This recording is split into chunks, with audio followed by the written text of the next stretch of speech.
Okay, we are good to go and up and running. So, hello everybody. We're not going to do a super long introductory sequence since we've all played together before, but we are going to do names, pronouns, and character, just like a little bit about who you're going to be playing today. So let's start. Let's do alphabetical order. So Blocky, as played by Danny. Hello, my name is Danny. I use she, her pronouns, and I am playing Charles Blocky Balboa. I was the star wrestling person in high school, and that was probably like the best time of my life, and nothing can ever beat that high. So getting paid to beat up people is kind of fun. Right. I am a halfling monk. There we go. Okay. Lester, as played by Jess. Yes, hello, I'm Jessica, or Jess for short. I use she, her pronouns. And today, I will be playing Lester, Luckless the Lesser, at your service. You need perhaps a magical item to get a wizard off your back? Are you looking for just that final hat to cap your feather? Maybe you need your pockets relieved of the weight of capitalism. Well, Lester's your man to do it at the low price of free and frequently unbidden to boot. Very good. Next up is Vonadin, as played by Adrian. Greetings and salutations. I'm Vonadin, changeling bard. The only thing more musical and melodious than my lute or lyre is my accent that changes as often as my face. It is wonderful to meet y'all. And last but not least, Yanko, as played by Jeremy. Yeah, I'm Jeremy. I use he, and him pronouns. I'm playing Yanko the Brave. I'm a divination wizard. I taught myself everything I needed to know in prison while I did a stint there for a crime I did not commit. But I've gained enough power to rule over all of you, and now I will take over the entire world with the assistance of my Adventurers Guild. Y'all just couldn't resist fucking with me, could you? Oh, and this is Seymour. Say hello for the crowd, Seymour. Oh my God. Yes, master. I am Seymour. For those of you that can't see the, I guess it's being shared. Yeah, it's just a groundhog with pizza. Is a morbidly obese groundhog who is also my wizard familiar. Very good. Me Okay. too.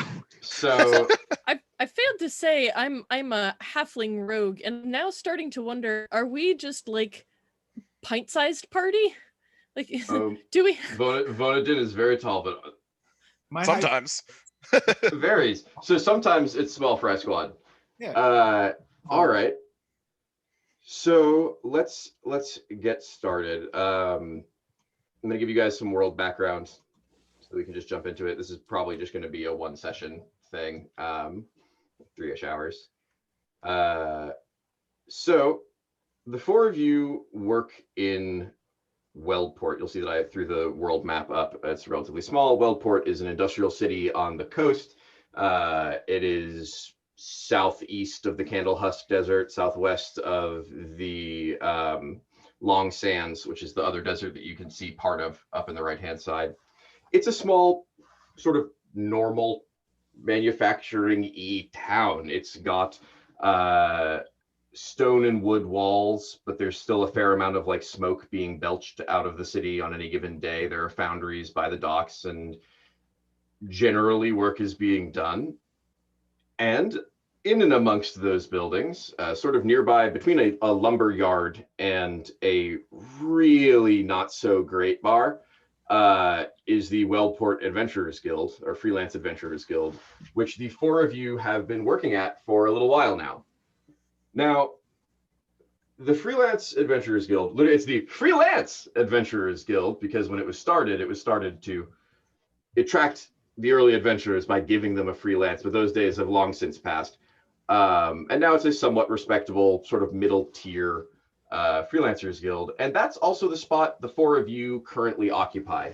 You're no longer the heroes that they send to clear out a little warren of kobolds or save a town from like 2 goblins, but you're also not like up there stopping eldritch abominations from destroying the world heroes. But that actually works to your favor because being a mid-tier hero is good. The benefits are all right, but moving up would be fantastic, and you all at least know you probably could, or you hope you could. And this morning is the morning that you get your chance, because into the door of the like large sort of communal bunkhouse of the Weldport Freelance Adventurers Guild walks Rankle, the CEO and proprietor of the Freelance Adventurers Guild. He is about 4'7", probably 180 pounds. That may be a little bit too much, probably about 170 pounds. 4'7", totally bald except around the sides of his head where it's quite long. And he is an elf who just had a really tough couple of last years. Yeah, he is a 4'7", 170-pound elf. He looks like a dwarf. Do not call him a dwarf. It's been a tough couple of years. And he walks into the door and he says, all right, listen up, Chuckle Fox. I got you a job. Yeah? You're All the right, way. you Chuckle Fox. Did you hear him? I got us a job. Oh, yeah, great job, Yanko. You really made this happen. Listen. Yeah, Yanko, you really dwarfed him. Hey, Yanko, you really got him. Yank was a gnome and about 2.5 feet tall, so dwarf Yeah. him hilarious. Says, all right. Well, when you four are done fucking fooling around, I can tell you what the job is. Yeah. I forgot. Oh yeah, I got this letter earlier today. This disappointingly moist letter from the Candlehusk Desert, town of Polyp. You ever heard of it? Of course I've heard of it. I've spent many a night in Polyp. Aren't polyps like whoops? Aren't polyps things you eat? Oh man, I'm gonna take a bit to find the voice. Dude, It'll it's all come. right. It's no worries. I'm gonna mess up a lot, and also we're still just playing goofy D&D. Yes. Like, but yeah, aren't polyps things you eat? I mean, I wouldn't know. I can't eat snails. Are polyps snail? You know what? Listen. I need you guys to do this because look at this letter. And he holds up this, it's in fact a disappointingly moist letter. And it says, to the Freelance Adventurers Guild of Weldport, I am Elder Ettercap of Polyp, and we are in grave danger and need your assistance. Our water supply is compromised, and we fear for the safety of our town, for we are in the Candlehusk Desert, which is known for being really dry. And it is. Please send 4 of your best adventurers to help. Thank you. And may the spores be in your favor. Elder Ettercap. And So basically what's going to happen is the 4 of you are going to go out to Polyp and deal with whatever this is, find any treasure and bring it back to me. Understand? Yanko, I think the implication was that the 4 of us, that includes you too. God, I got to do everything myself. Yanko, Yeah. you gotta come Yeah. with us. Fuck you. I gotta run the store. Listen, I don't adventure anymore. You know that about me. I appreciate the ask, but look, all the other S-tier heroes, A-tier heroes, they're not here anymore. I was gonna put Goblin and Mac the Knife on it, but Goblin's gotten into eating competitions over in Faerun, and Mac the Knife is a literal knife, so he's just been helping him out. Yeah, we don't need them. We can do this. Yeah, I mean, I've been told not to say anything that I'm not 100% convinced of. So I'm just going to say I hope you do well. Yeah. Polyp's out in Candlehusk. I set up one of the carts with a skiff on it. You got a sand skiff cart. You got the normal stuff. About 3 days worth of rations should be fine. All of that's going to be reimbursed by the Adventurers Guild. You've got a 200 gold stipend if you need it. You know how that goes. You do take it as a bonus afterwards if you don't use it. So be light. What else? No, that's all. Yeah. Do you know the exact nature of their problem? Are they perhaps low on water? How many water skins are we bringing? How full can we bring them? Yeah, I can't punch water. He says, look, if you want to use your gold to go buy a bunch of barrels of fucking water and lug them across the Candlehusk Desert, you're more than welcome. But that is not my problem. That is your problem. And you are an independent contractor. And we have been over this a half dozen times. If you go up to A tier, you get dental, which means you can get paid in teeth up to 10% of your earnings. If you are an A tier hero, you can also get a decent bit of, all right, we just hire a guy to follow you around and tell you you're pretty great. But it feels good. It feels really good. But when you're working in mid tier, you're a contractor, and this is your problem now. Trust me, the teeth are really worth it. Teeth go for a fair bit these days. Oh, I could go for some teeth. And Rankle walks out of the room, just gone. Y'all are in the barracks of the Wellport Freelancers Guild. You have a cart stocked and waiting outside.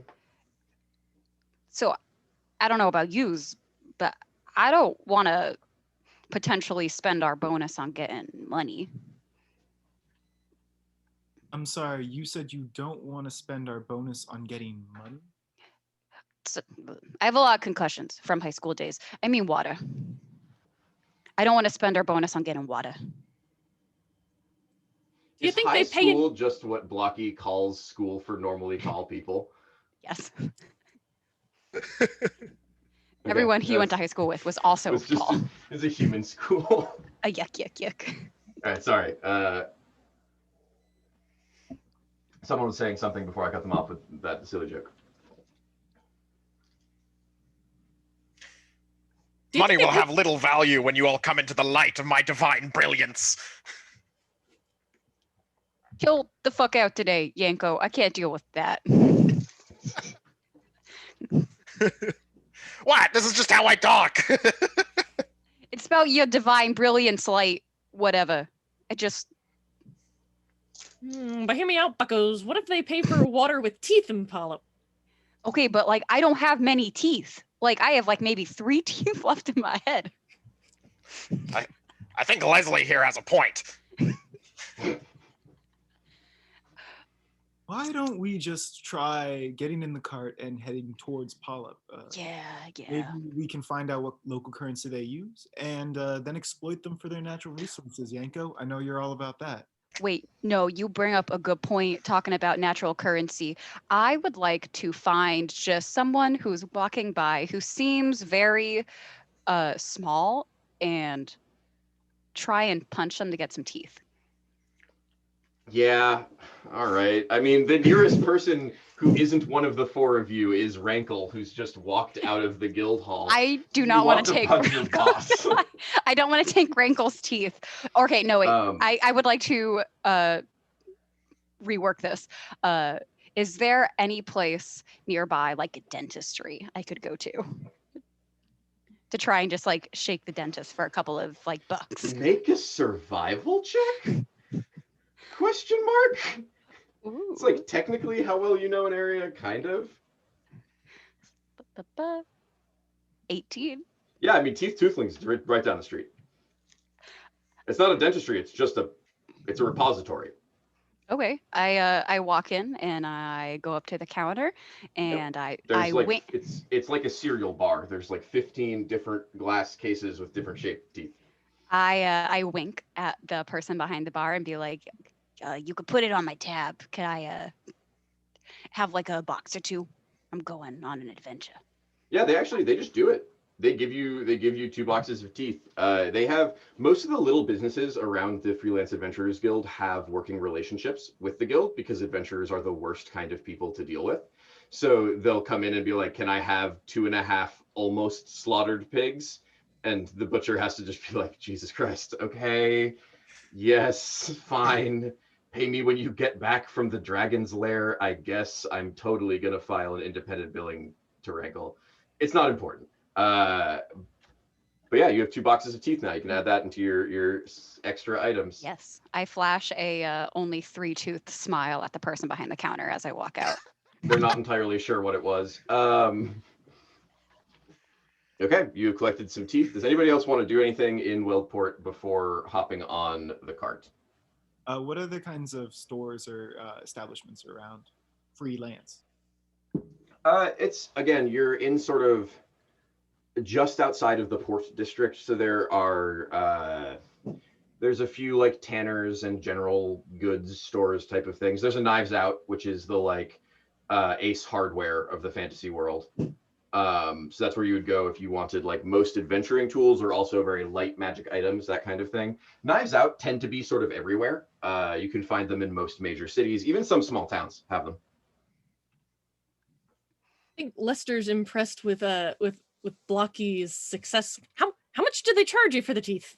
Oh, I have a running tab there. I just figure I take care of it once, I have enough money. These folks let you do that? Well, they can't resist my charm. I don't know what to tell you. Idiot suckers! I'll be right back. And Lester scurries off to probably the tannery. Yeah, Lester, how long have you been working for the Freelance Adventurers Guild? Lester doesn't realize he works for the freelance. How long have you been staying at the Freelancers Guild doing jobs? Probably about a month and a half by now. Yeah, make a dexterity check, acrobatics, to see if you can get into the door of the tanners before the tanner sees you coming and closes it in your face. Oof. That's a 5. Yeah, no, the tanner's like, "Oh shit," and just dunk. And you see that happen down the street as all the businesses are just like, "Nope, nope, nope, nope, nope," because Lester has lived here for long enough. Damn. It's a memorable mustache. Blocky, how do you feel about going in? I see this predicament. I think I can help. I would like to go to the tannery and do like a knock, shave and a haircut. Lester is like absolutely in the background, like peeking out from behind a barrel to see if the shopkeep opens like a tiny little slit in the top of the thing. It's like, "What?" I would like to come in as a paying customer. Closed. We're closed. I got Look at the good door. money. We're closed. You have good money? I thought you closed it for that bozo. What bozo? I don't know. I saw some dude with this stupid fucking mustache. I don't got a Are mustache. you pointing over your shoulder at exactly where Lester is peeking out? Yeah, the dude's like, "Yep," and then just closes the thing and walks away. I turn back to Lester and I shrug and be like, "I don't know." Yeah, good try, bucko. I'll find my wineskins and their contents elsewhere. And Vonadin, is there anything you want to do, or are you just on that cart? I would like to go over to Knives Out, see if I could maybe pick up a health potion or 2. Yeah, they have health potions. They're 50 gold a piece. You guys have a 200 gold stipend, which would usually get distributed 50-50-50. And you also each have probably like 30 gold of your own, just from, since we're picking this up out of nowhere. Just like some pocket change, basically. Sure. Greetings. Could I please have one of your finest health potions, as well as perhaps, do you have any lesser magical trinkets that might be of interest as I travel through the Candlehusk Desert? There's a Modron running the counter, so it's just like it's a big circle with an eye. It kind of looks like Mike Wazowski from Monsters Inc., except that it's made of metal and it's highly logical, and it's just like its little gear arm clicks up and it pulls healing potion off. Did you say you wanted one? Yeah, he pulls one off and then shrugs about the magic items. You can see a bargain bin at the front of the store, but it's empty. It says like bargains, 10 gold a piece, but there's nothing in it. I mean, I guess you could investigate it if you wanted to, but it doesn't look like there's anything in it. Could I search around? Maybe something fell behind the back of it? Or... Yeah, I mean, make an investigation check on the empty box. Why not? Let's investigate this empty ass box. Good old D&D. 17. Yeah, you find a ring of invisibility. And what that is it is a ring that when you attune to it, turns itself invisible. It fell to the bottom. It has no other thing. It doesn't make the finger invisible. It just makes itself invisible. Yeah, because I was like patting around and I was like, oh. Yeah, exactly. You'd sneakily use that for like a assassination attempt. Make someone You'd secretly use that for actually nothing. No, Danny had an amazing idea. Yes, Oh no. worst engagement ever. Perfect murder weapon. Jesus Christ. They'll never find it. Never find it. Man, I'm playing the wrong ass character. Okay. Me too, man. Take my potion. No. Yeah, okay. You've got a health potion up. And I will, if you guys make it to Polyp, there may even be a Knives Out there.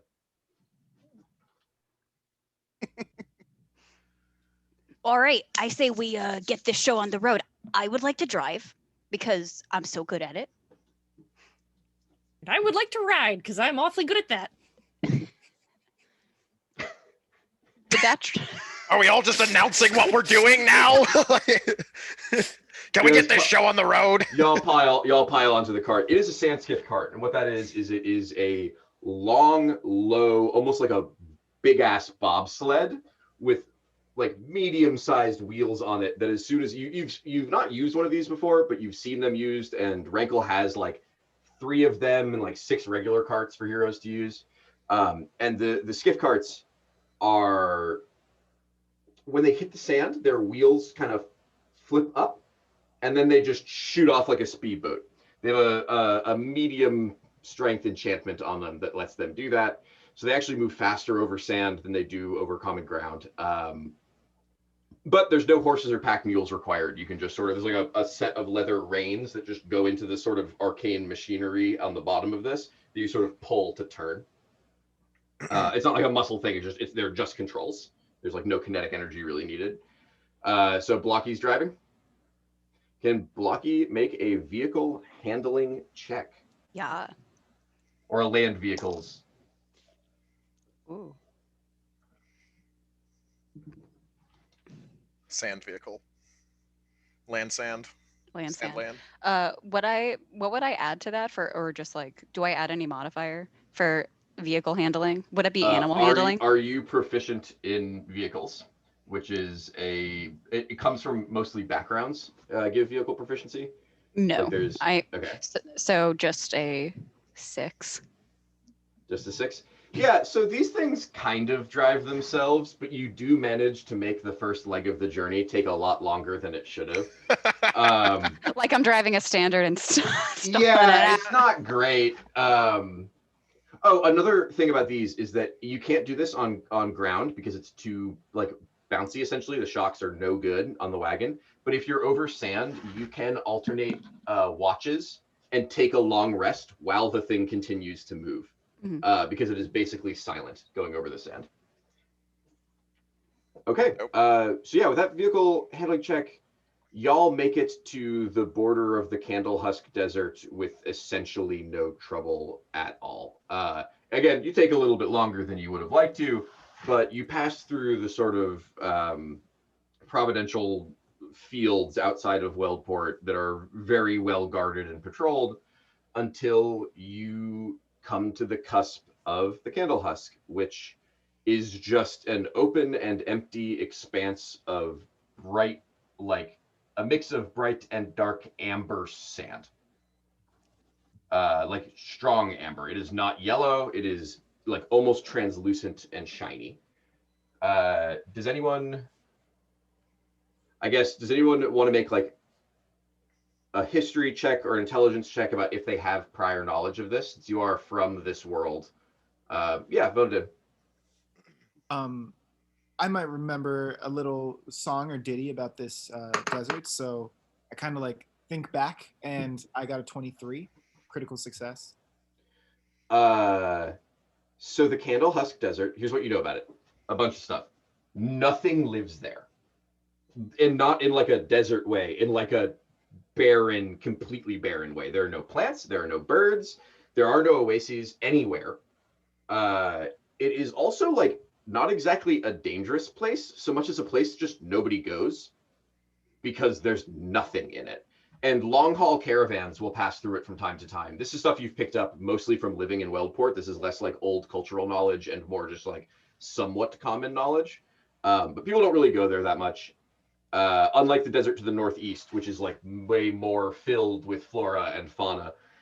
The other thing that Candle Husk is known for, and this one you have heard some songs about, it's two things. It is really old. Really, really, really, really old.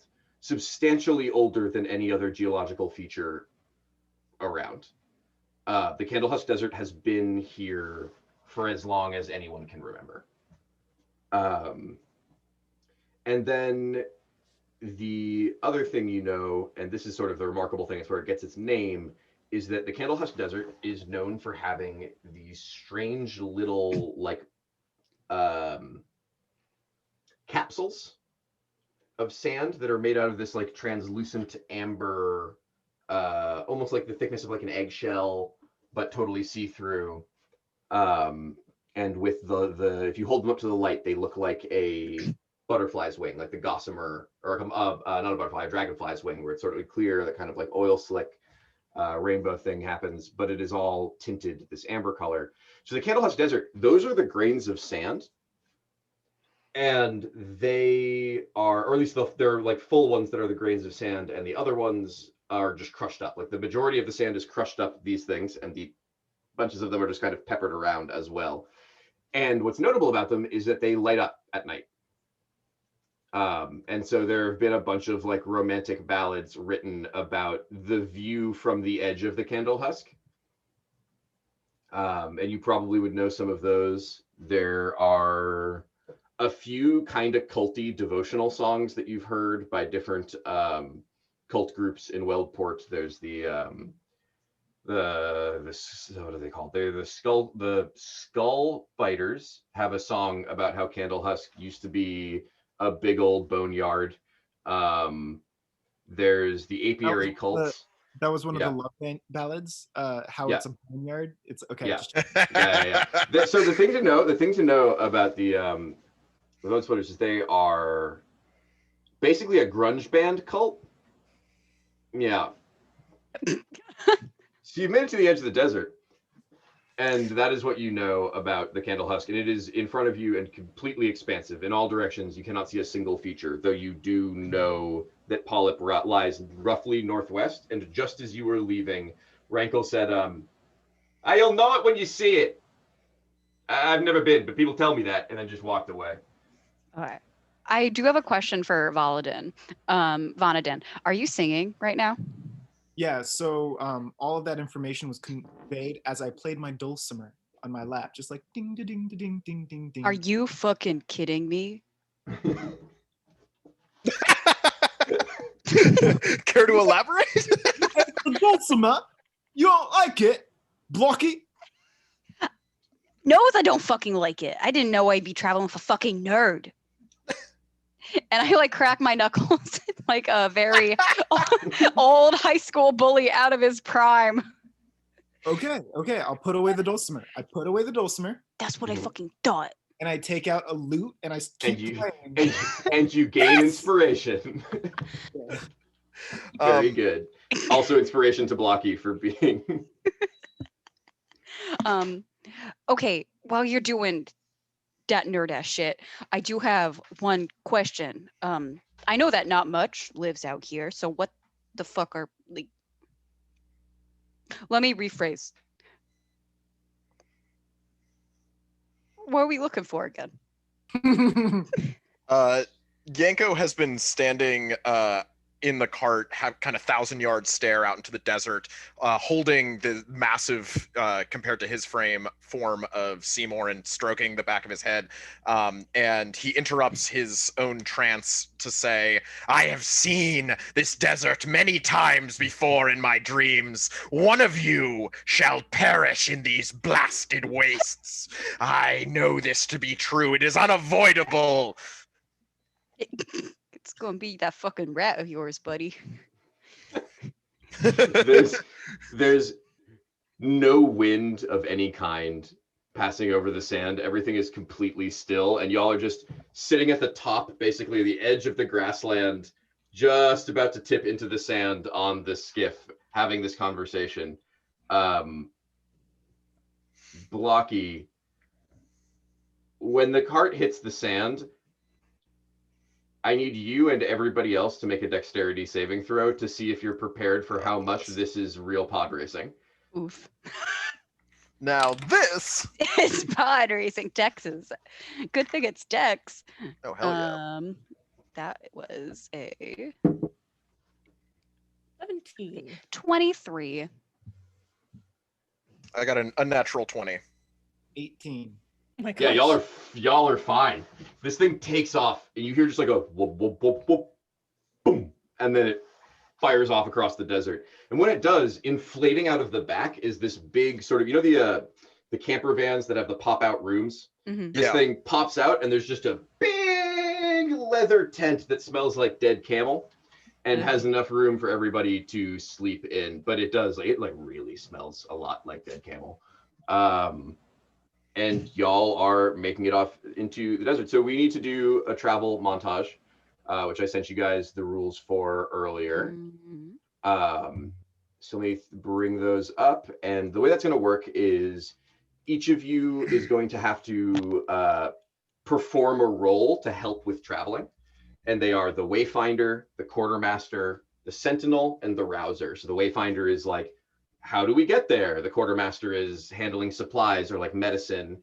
The Sentinel is keeping watch, and the Rouser is keeping everybody like pumped, on track, going. Is sort of like support, social support. So what's going to happen is each of you will choose one of those. I'll give you a skill check to roll against a flat DC. You're going to be trying to beat a 13.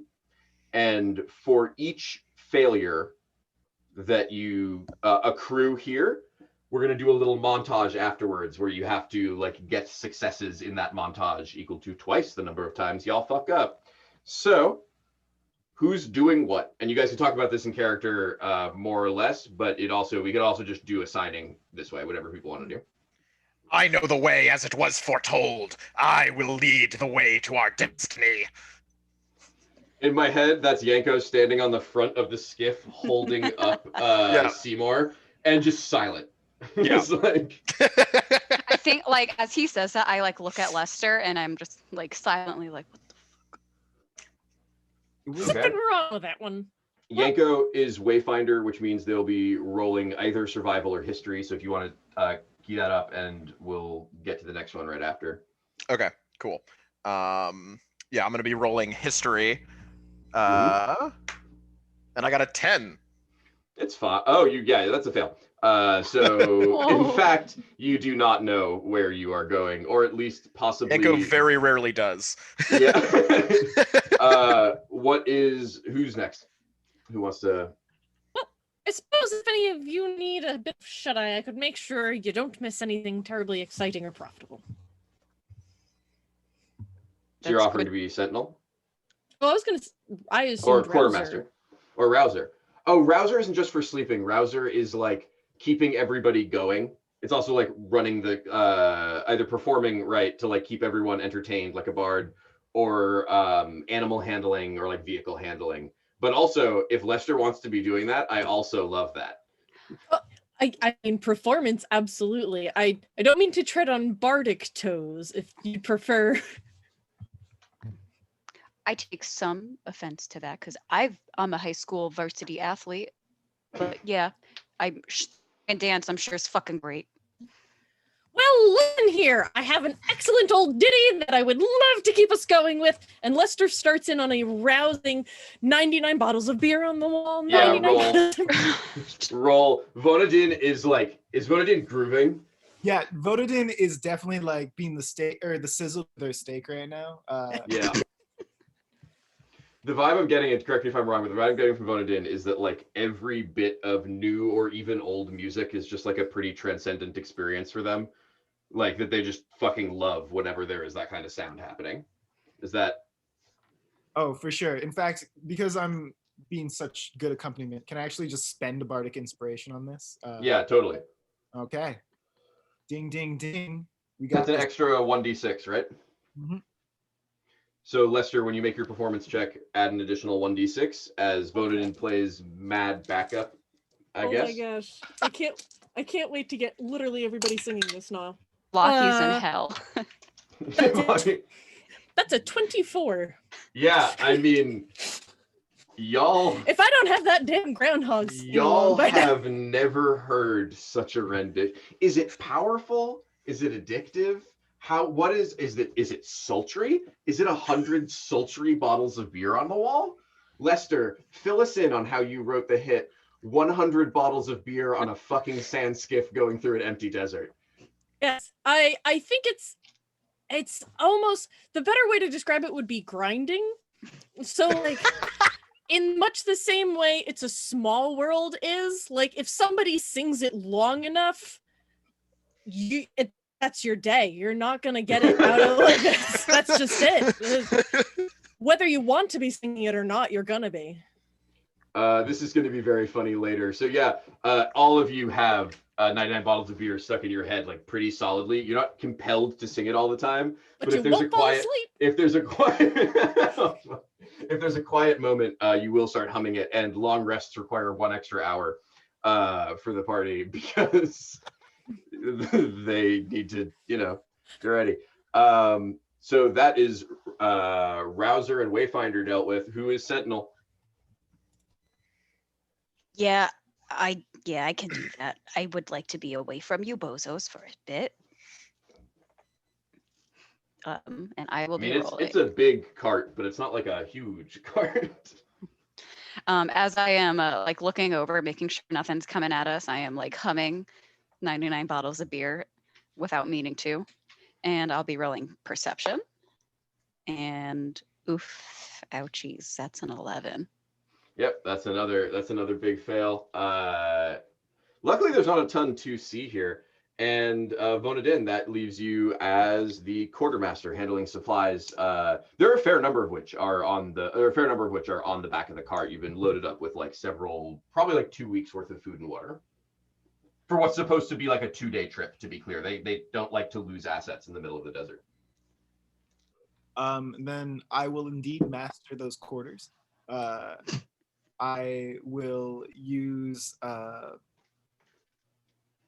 god, it has to be nature or medicine that I roll. Mm-hmm. If you can pitch me on something else, fine. But yeah, nature or medicine is how this works. In the montage, people get to choose what skill they want to apply to the scene they're doing. Yeah. How do you feel about this, Nathan? Could Mhm. I really like look around to see if maybe they left a little bit of extra crumbs of crackers in the back of the cart by doing a little bit of more investigation? Sure, make an investigation check, and I think I have an idea on how this would work. Thank baby Jesus. It's still terrible. 8.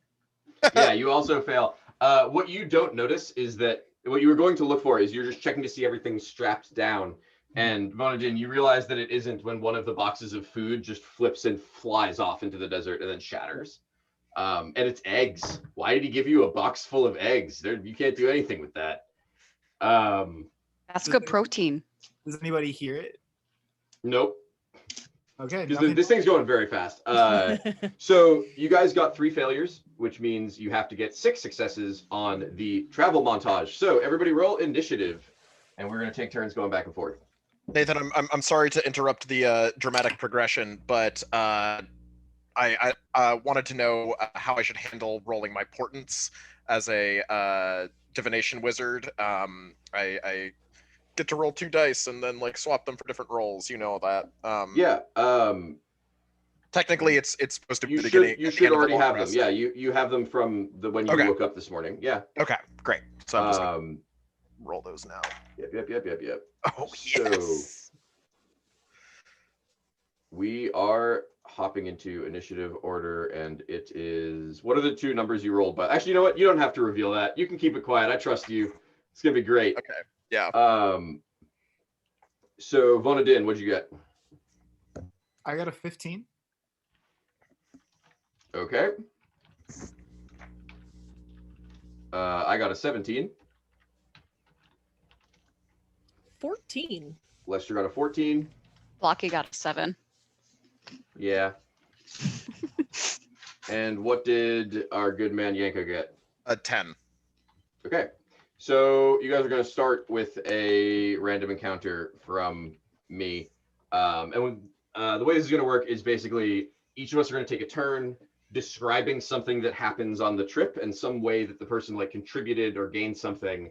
And you have to accrue enough successes to then finish the trip.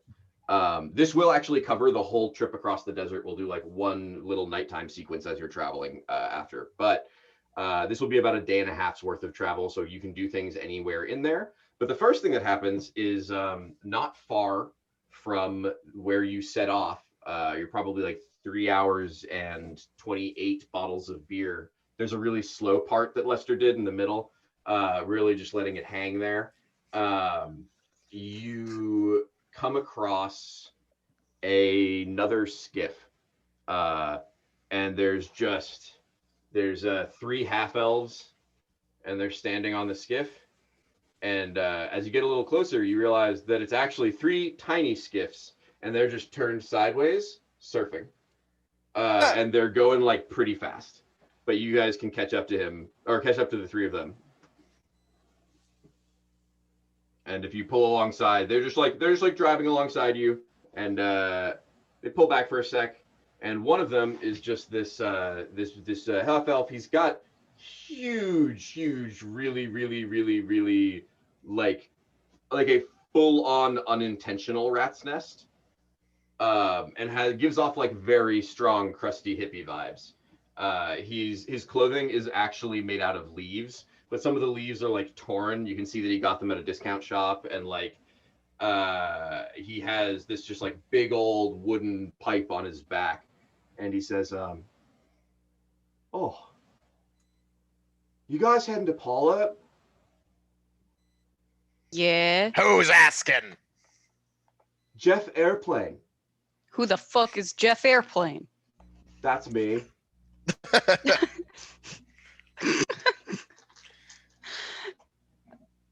All right. Can I roll insight to try to see if these guys are like bandits or just hippies? Yep. Great. I got a 6. I roll insight to see if these guys are nerds. You are certain they are. Yanko, I'm gonna see if one of the elves notices you doing that. Yeah, they notice you like sussing them out, and there's a half elf, kind of androgynous looking. They're just wearing one giant leaf, but it's wrapped around like a sash. And they say, "Jeff, those 2 groundhogs are narcs," and then they shoot off in the other direction, looking at you, Yanko, and also your groundhog. Can I? So these skiffs, they are somewhat mechanical in nature. Somewhat, mostly magical. Can I try to cast Mage Hand, like grab the reins and like pull one over? Yes. Make a strength check with disadvantage. Okay. Because your mage hand can't put a ton of force, so it's more like I got a nat you 1. surprising them. Yeah.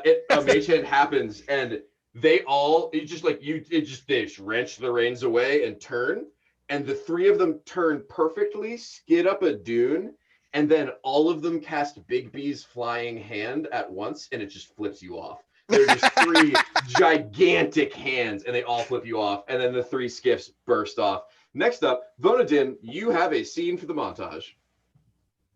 Not all of the random encounters the DM will give you, like that I'm going to give you when we hit that point, are going to be negative necessarily, depending on how they play out. Bonadin, what you got? Like what do I do to aid us in our journey through the Yeah, tell me something that happens on the journey that you tried to do well at. Yeah, well, I've been relatively curious about these little balls in the middle of the desert. So as the sand skiff is kind of like going along, I'm just gonna like as casually as I can, maybe shape change a little bit to get longer arms, but like reach down and like grab a couple as we skip by. Can you make a sleight of hand check for me? I can indeed. Oh, thank Christ. 21. Yeah, so a couple things. The sand is a little sharper than it looks. Not sharp enough to cause any like actual lasting damage, but you would not want to be caught out here in a sandstorm. Scratchy bullets, yeah. When you dip your fingers around the side of the sand, the slightly longer arms, you do catch both some of the sand, some of the like the very grainy pieces, and like 3 of the little baubles. Also, with a 21 on your sleight of hand, when you touch your 2 fingers to the sand at first, you just sort of hold them there for a second, and it does that really, really cool thing where you pull a streak of sand behind the thing and it shoots out. It's great. But yeah, you also get through those, and that is a success. So you guys have 1 out of 6 successes, and Lester's up next. Yes, so Lester's still been singing 99 bottles. I think by the time Lester hits around the, let's say, I don't know, the 17 mark, instead of decreasing the number, with each verse he starts counting up again. And when he hits about 50, it occurs to him, he's like, have I ever told you, boyos, about the time my grandpappy Lester Luckless the Greater actually sold 99 bottles of beer off the wall all at once with force? And Lester goes on, still thinking at least that he is keeping people engaged and upping morale, goes on to tell this lengthy shaggy dog story full of grand adventures and in fact maybe 17 bottles of beer off of the wall. Just to explain perhaps where, this is a historical song he's teaching of his people, not just some make a fun little history ditty. check. Because you're not actually entertaining them, so I don't think it's performance. I think this is about how well Lester remembers the like weird shaggy dog stories that he either makes up or his family has. 17. Yeah, that's a success. You successfully bore everyone else to tears, but they also still have the song stuck in their head, and you get all your facts right. Bonadin? I am super interested, and this is definitely going to go in my next breakout single. Lester the Greater Lesters. Yeah, I was wrong. I apologize for treading on your toes there. Vonadine is jamming out. Next up, Yanko, what are you doing? Yanko would like to go into his pack, and retrieve his scrying stones and attempt to see the future of this journey and see what awaits them all in the sands of endless Candlehuskness. Yeah, make an Arcana check. Yeah. My second nat 1 in a row. So that is a fail. You see an image of just a kind of tired-looking dude at a writing desk. This isn't in the desert. It's just a real person at like a cheap writing desk, and he's writing a poem, and it says Candle Husk, and then it says Land of Milk and Honey, and he's crossed out milk, and there's only honey, and then underneath it, he's like crossed that out, and he's written Land of Milk and Honey, and he's crossed out the honey, and it's just a land of milk. And then he's crossed that out again, and it just says land, and then he's just shrugging, and that's what you see through the stones. Next up is Blocky. Blocky is really not vibing with all the music that's happening, and so he's going to try and sit as far away from everything that's happening as possible and practice tying fisherman knots because he wants to be a fisherman one day when he's done being an adventurer. So we thinking this is also sleight of hands? I was wondering if I could maybe persuade you if It's, Let me it's slide you this definitely not fiver under the persuasion. table, It's Nathan. definitely not persuasion. Would Blocky looks at the rope and is like, I know you want to be a knot. Let me sweeten the deal for you. would there be any way that you would take it as animal handling? Because Blocky Fuck off. Blocky specifically wants to like be on a lobster boat and These like, aren't ropes. These are worms. no, he wants to farm for lobsters. That's what he wants to retire to be a whatever the hell lobster tears call themselves. Yeah, but Fisherman is or he lobsterman, handling usually. lobsters right now? No, but he's practicing knots of how he would need to like catch a lobster real fast. Make a. What tools are you proficient in? I am proficient in.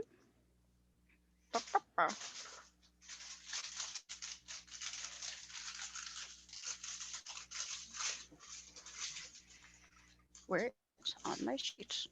It's hidden deep within Roll20. Give me a It's the D20 bottom roll. right side of. Are you using Roll20 or D&D Beyond? I Sorry, am. D&D or something else. I'm using something else. Oh. Let's just roll me a D20. Add your proficiency bonus. You got it. I'm being very polite to you by giving you a pretend proficiency in this make-believe thing.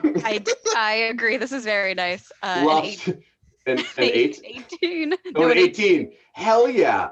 And now that I think about it, totally should have been a performance check, and we're all idiots. But yeah, you succeed. You make some beautiful, beautiful lobsters. And yeah, you've got 2 lassos. Do I even make a knot that's in the shape of a lobster? You do, and you have no idea how that happened. Like, it's really dope. It just, you look down and you're like, holy shit. Lucky looks at it and smiles. All right, you have 3 successes, and we are back up to me, the DM. And what's everybody's passive perception? 12. 10. 10. No, 14. Whoops. Also 14. Okay. Yeah, y'all aren't really ready for this when it happens. Uh-oh. A pretty big sandstorm whips up out of nowhere. And everybody needs to quickly make a choice between like hunkering down in the tent or trying to drive through it. I think we hunk it down.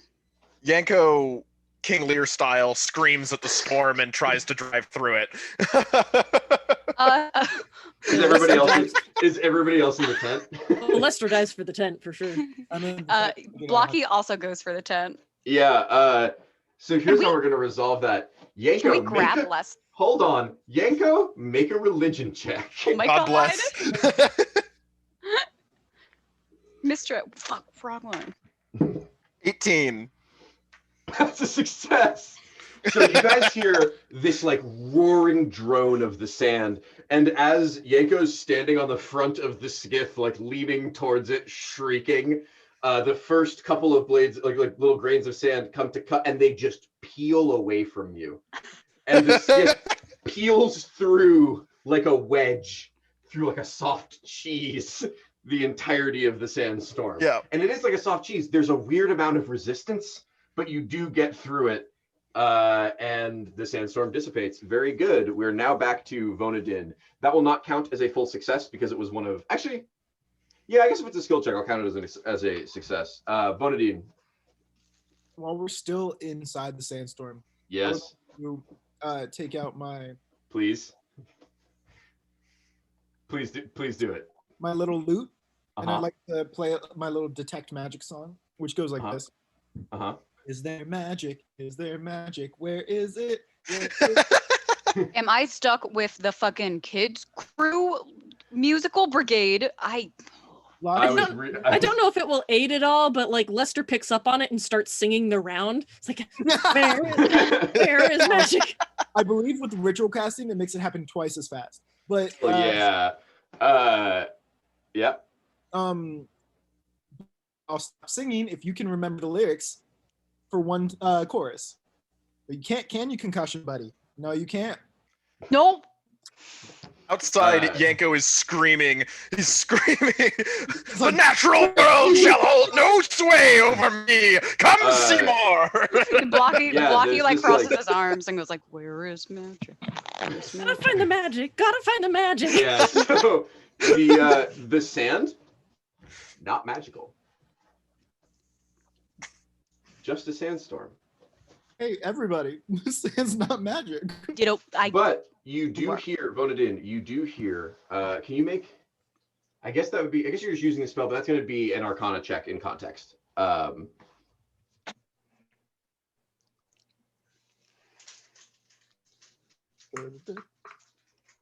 18.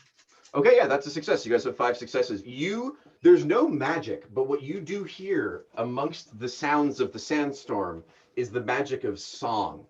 And there's this sort of beat and tone that you hear pulsing through the sand. And it's like a da-da-da-da-da. Da-da-da-da-da. And it goes, and you regain one of your uses of bardic inspiration in addition to having that success. Lester, it's your turn. Yes, excellent. I killed Jeremy. We got him. I think Lester's noticed. It's sand. It's very sandy. Lester's kind of noticed it's piling up into the tent a little bit. Like we've battened down as best we could, but Lester actually is going to brave crawling out to see if and I'm not sure what check this would be.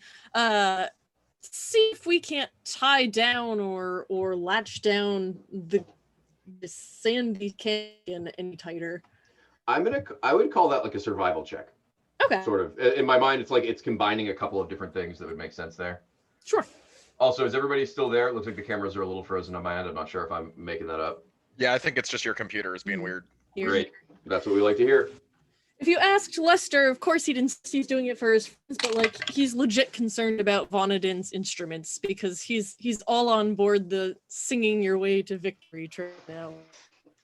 I love this. You fuckers made a cute party out of these maniacs. 17. Yeah, that's your final The success. liars are saved. The liars are saved by the liar, and the skiff just keeps on blasting off back through the sandstorm. And y'all will make it to the outskirts of Polyp. But first, I want to tell you about something that happens during that evening. Because you travel through the night with the rest. There's nothing else that happens that's bad. There's no crazy animals. There's no ghosts. There's nothing because it's an empty desert, a genuinely empty desert.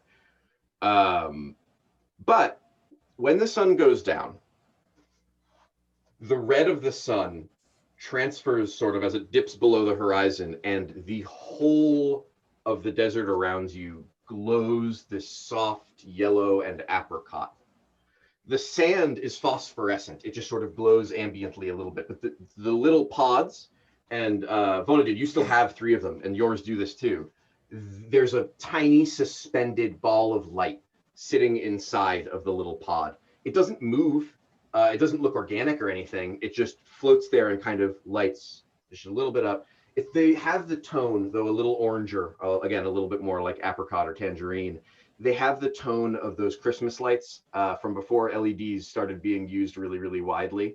So they have that kind of dirty, comforting yellow light. You know what I mean?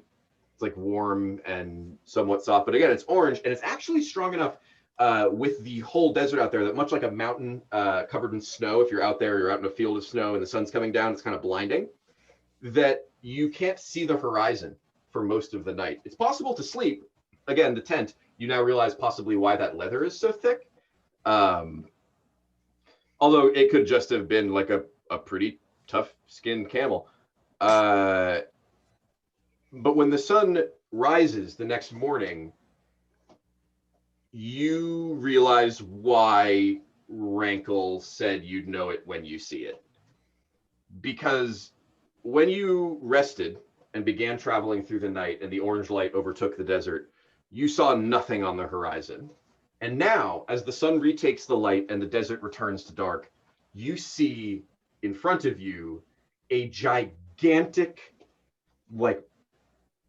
ivory white tooth point down in the desert.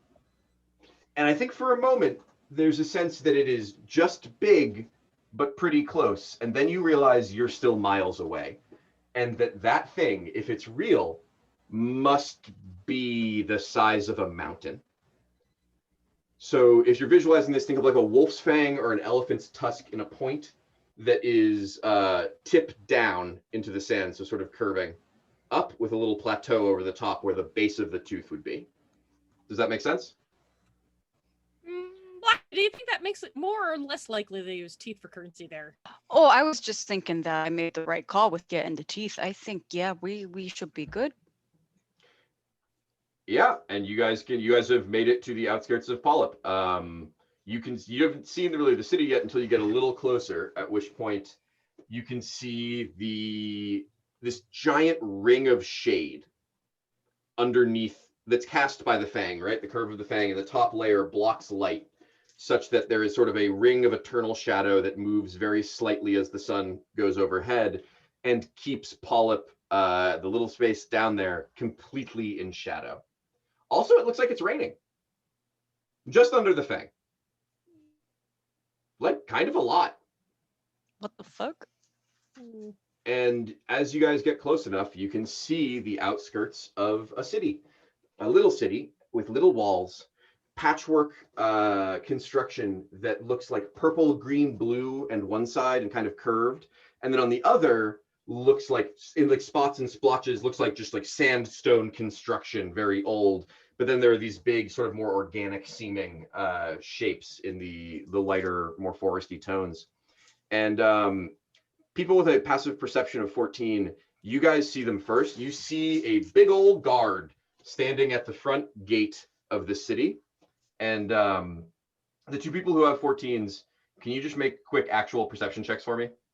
While I grab right back. Oof, ouch. Oh, I got a 6. Anybody get better than a 6?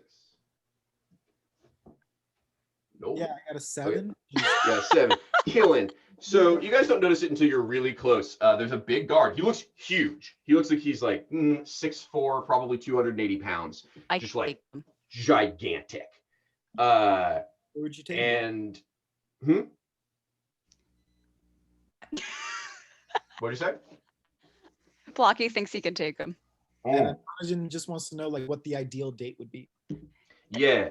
So here's the thing, though. You see him, and he's like a total huge hunk from a distance, because he's got this big old spear he's leaning on, and there's a big old shield leaning against the wall next to him, and there's 2 other carts like parked next to the gate, and he's wearing what looks like one of those traditional like beige sort of woven, I think, rice hats that people use in Japan to farm, and Akira Kurosawa always put on his samurai. And that hat, you start to realize, is not a hat. And that guard is a guard, but it is also a mushroom. Like a really tall mushroom with arms, and what you thought was a hat is just the cap of the mushroom. And you can see as you get very close, the little like almost gill-like things that come up and around underneath. The little like flanges that are underneath a mushroom cup. If you've ever opened up a cup of mushroom from underneath, like when you find in the woods, they've got those thin little lines. And the guard is standing there and just waves. He doesn't have a mouth. He has eyes and like sort of a bump where a nose could be and no mouth. But it's not like terrifying to look at. He seems kind of affable. But he is a fungus and he is waving. What do y'all do? I knew there would be mushroom men upon this journey. There always are mushroom men everywhere I go. They bear terrifying portents. No, you fucking didn't. Dare you question my divine inspiration? Yeah. I can see the future. I know exactly where, when, and how you will die. Thank fucking God, it's not soon enough. Bonadine, Lester, do either of you like address the guard or anything? He's not stopping you from entering the city. He's just like kind of telling you to park. Oh, Can Blocky do a thing real quick? Yeah. Blocky like rummages around in his sack of teeth and tries to find like one of the more nicer looking ones and just kind of like slaps it in his hand and like shoots him a finger gun like that's for you, valet bud. him a tooth. Yeah, I mean, he takes the tooth and he like looks at it for a while, and he doesn't have a mouth. I look at And- Lester and like thumbs up, like yeah. Yeah, I mean, he like sort of shakes his head. I say they're a mushroom. It pockets the tooth. He does have pockets, question mark. And Puts it in one of like the mushroom folds. he tucks it into a fold, and we're gonna move on. And the mushroom guard is sort of just like, yes, you can come through. If you try to talk to him anymore, he just sort of shrugs like he can't hear you. But he is anyone like really interested in talking to him? I would like to try to talk to him if that's okay. Yeah, absolutely. I was like, yeah. So Vonadine approaches Zigard. Mhm. Howdy, partner. I'm Vonadin.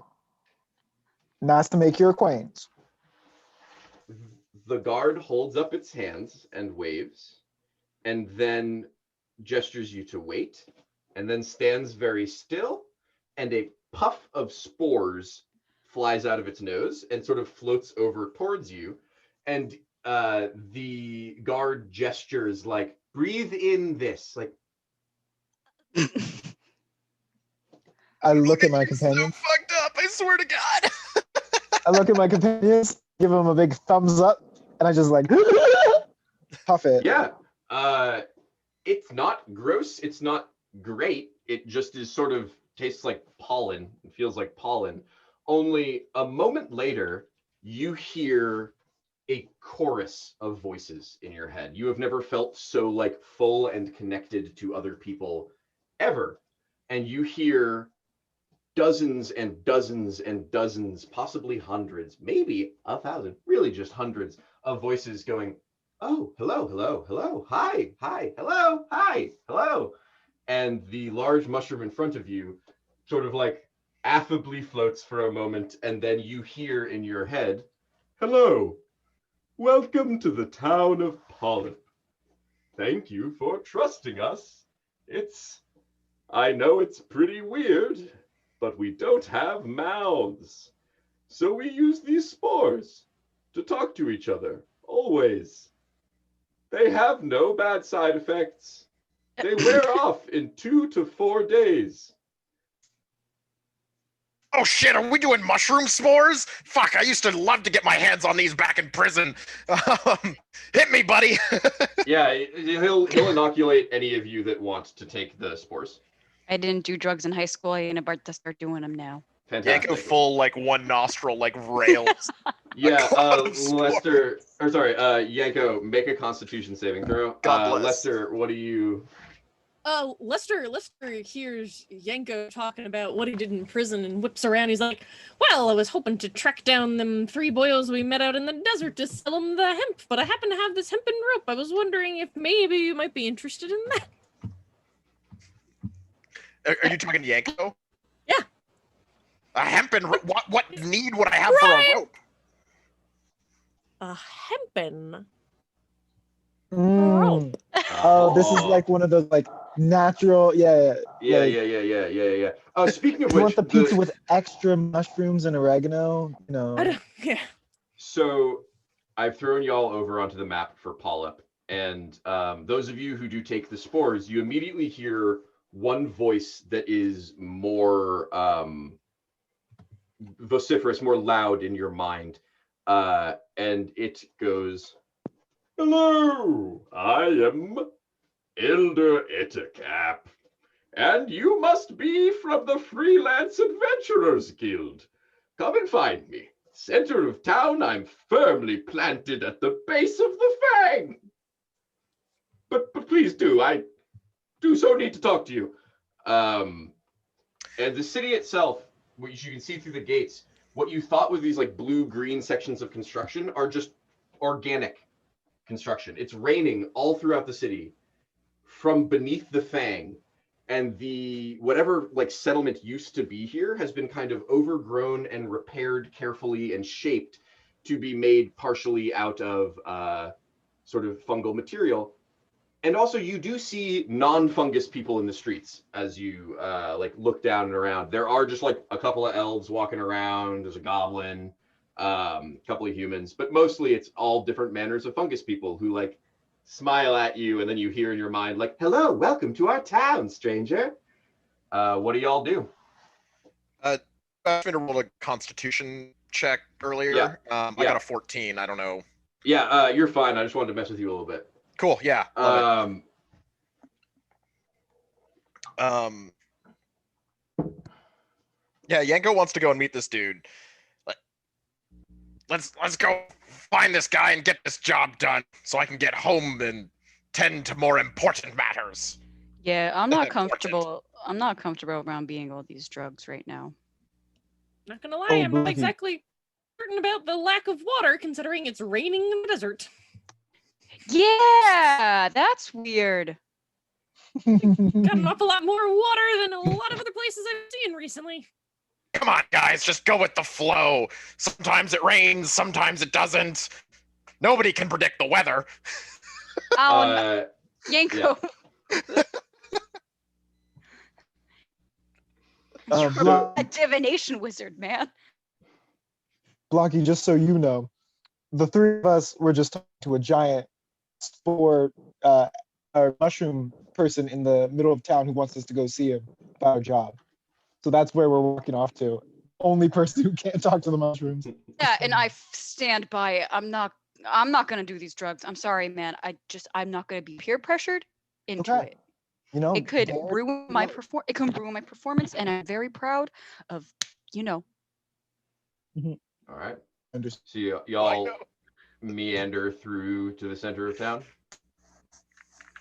I'm gonna ask you guys to open and honestly communicate with me about what is happening.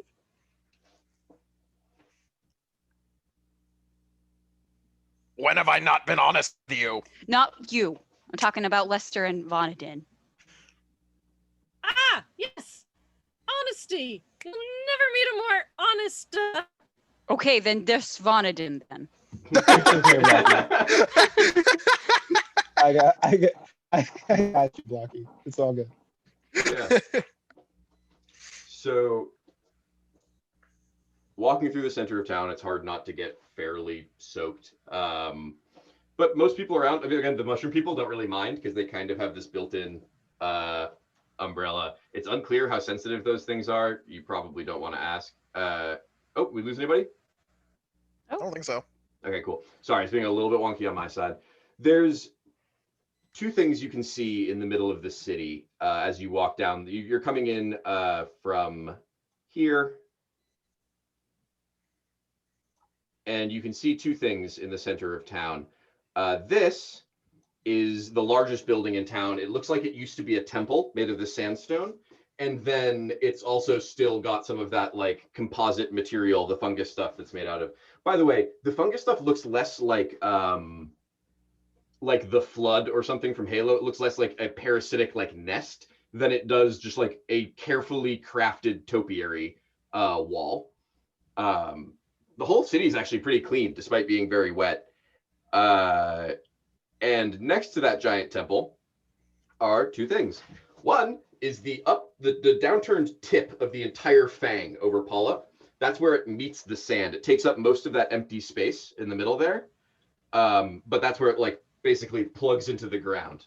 And the water is just dripping through like little holes in the Fang all around it. And next to that, you can see a big red and white spotted mushroom in a large red robe, just sort of standing. He's got big, big, big bushy eyebrows and is waving. Mario. Quick question. Yeah. How much control do we have over the like communication, telepathic communication with the mushrooms? So you can just generally kind of hear everything all the time. You could ask someone how it works, but you could does Vonadin test that? Do you try thinking like a private thought and seeing if someone responds? Do you like Well, it's more like I'm kind of worried because I still have 99 bottles of beer on the wall stuck in my head. Yeah. So I'm I'm wondering if glad I'm you like a brought that up. hazard. Can everybody make a perception check for me really quick? Yeah. Oh wow. Like as we pass by, do mushrooms start shriveling and collapsing? I got a 15. You've brought a psychic Did plague anyone- upon us. Did anybody get above 17 or above? I got an a 18. 19. Okay, all of you are just lightly. Anyone who has taken the spores and got above a 17 is lightly aware of the fact that there's just the softest beginnings of humming coming from every mind in the city. And that is all. Blocky's just walking along, humming 99 bottles of beer on the wall with Mhm. intermittent like, fuck. And Elder Ettercap, as you're certain they are, is standing in the center of town and calls out to those of you who can speak in the spore language and says, "Hello, you must have received my letter. Thank you for coming on such short notice." Is that a height joke? No.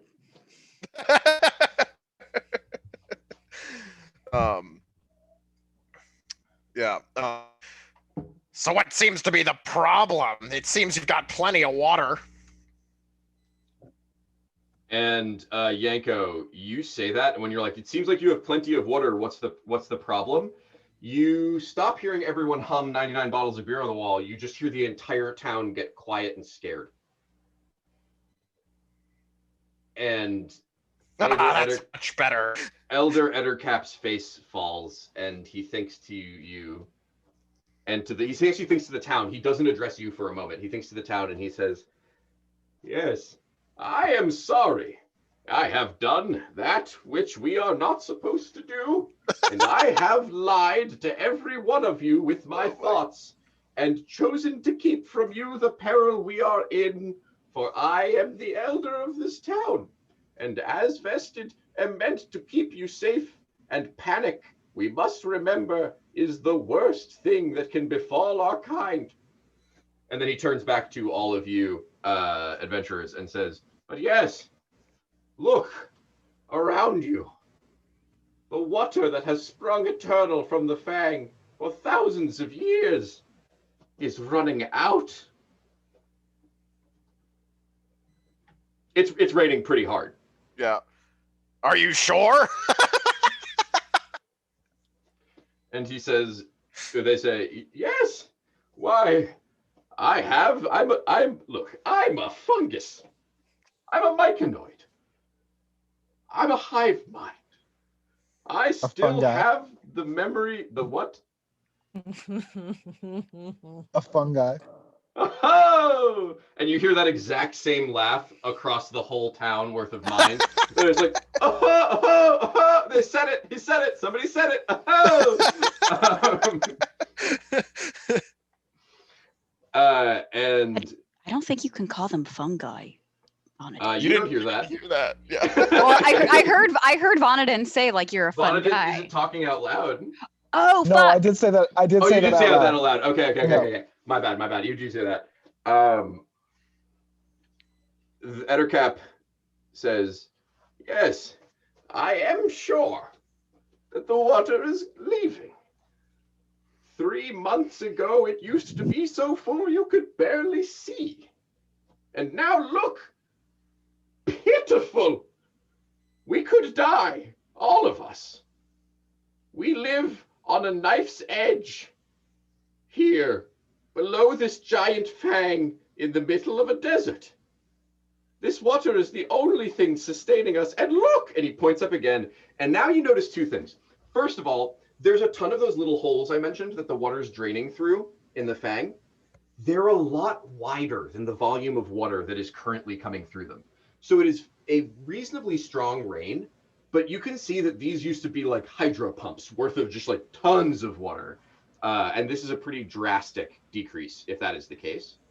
And second, the entirety of this mountain-sized like tooth going up well into the sky is carved. all the way around with essentially like highly detailed scrimshaw or turned ivory.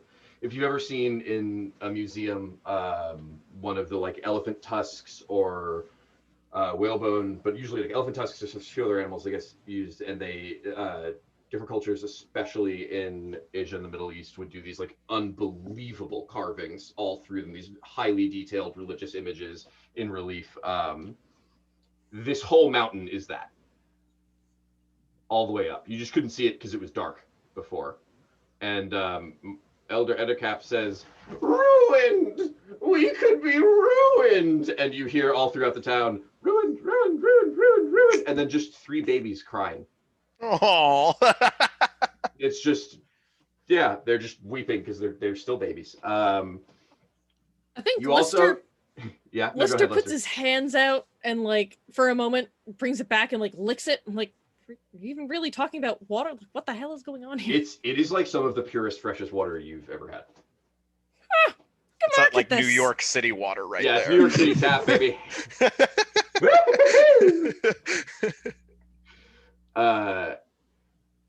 Yeah. All right, let's cut to brass tacks. What do you expect us to do about your water? Save us. He says, I don't know. We hoped that you would journey to the top of the Fang, where there is an old temple. I've never been there. My legs are very short, and they might be stalks. Are these stalks or legs? Every time I meet a new humanoid, I'm not sure. Stalks? Legs?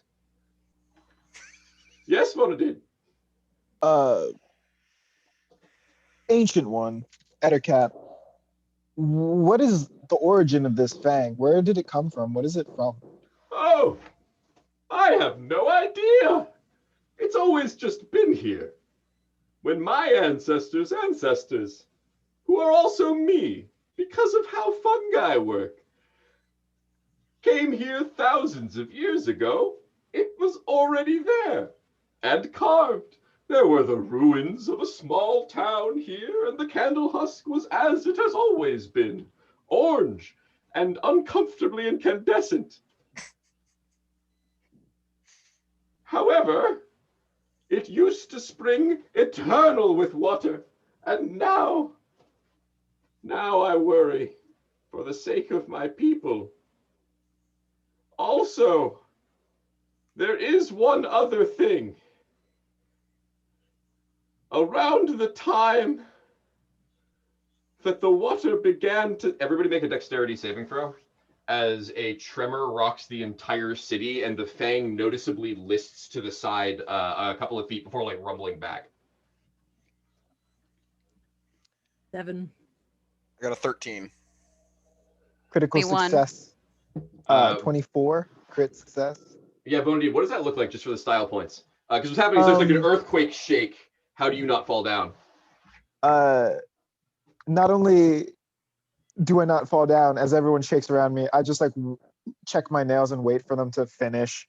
Being all clumsy. Just really stunt on them. Yep. So Hey, Yanko, why didn't you see that coming? anyone with less than a 14 got just knocked down, like just prone. And Ettercap says, that started happening. In response to Lester, who says I didn't? Make it. Hold on. Question: did he? Yanko is clinically insane. Yanko has no idea. Like. Okay, no, that actually Yeah. helps. Clinically insane is enough. Like he literally is not sure. He is a he is- divination wizard. He does sometimes predict the sees the future. He but cannot that tell when comes he's with predicting everything the else. future Yeah. or when he's not. Yeah. Okay. And Ettercap says, it's very concerning. The only thing worse than running out of water would be if that whole thing collapsed. Ugh. Now, while you're here, you're welcome to use any part of the town you'd like. We have a room for you over there. And he points to there's a Holy Days Inn in town, which is like the adventure equivalent of like a Motel 6. There's also a Knives Out directly adjacent to it. And then he says, and also there's here the Temple of the Fang behind me. There's the Spore Market if you need to pick it. Oh, do any of you have, and he just lists off a series of organs and glands that you have never heard of that are like definitely some deep mushroom anatomy. And he looks a little crestfallen. He's like, never mind the Spore Market, but if you need a drink. Yes, Lester. Lester volunteers. He absolutely has some of those and would be happy to barter for it. He just looks overjoyed. He's like, wonderful! So rarely does someone come here with so much to give. All of them, yes. Yep. Now, there's also the bar in town, which is what we're known for. It's the Purple Helmet, and it's a small establishment in the southeast of our fair city, run by Spongy Moral. People come from all over Faerun because of how accepting a bar we hold. So if you feel like getting a drink, head on over to the Purple Mushroom. No, wait, Helmet. I forget. And then he says, oh, and one last thing. And he hits, like he's hitting the top of like an old car or television set, the side of the ivory mountain, and just a little tiny service door opens up in the tooth. And there is what looks like a hand-carved spiral staircase that starts at the very bottom and goes all the way up and around. Sorry, that's inside the tooth? Yeah, it's like just on the inside edge of the tooth. Oh, okay, so the fang is empty. You don't know. The fang is not hollow. No. The fang is just like, if you were looking at a tooth, there's tons of stuff underneath the first layer of enamel.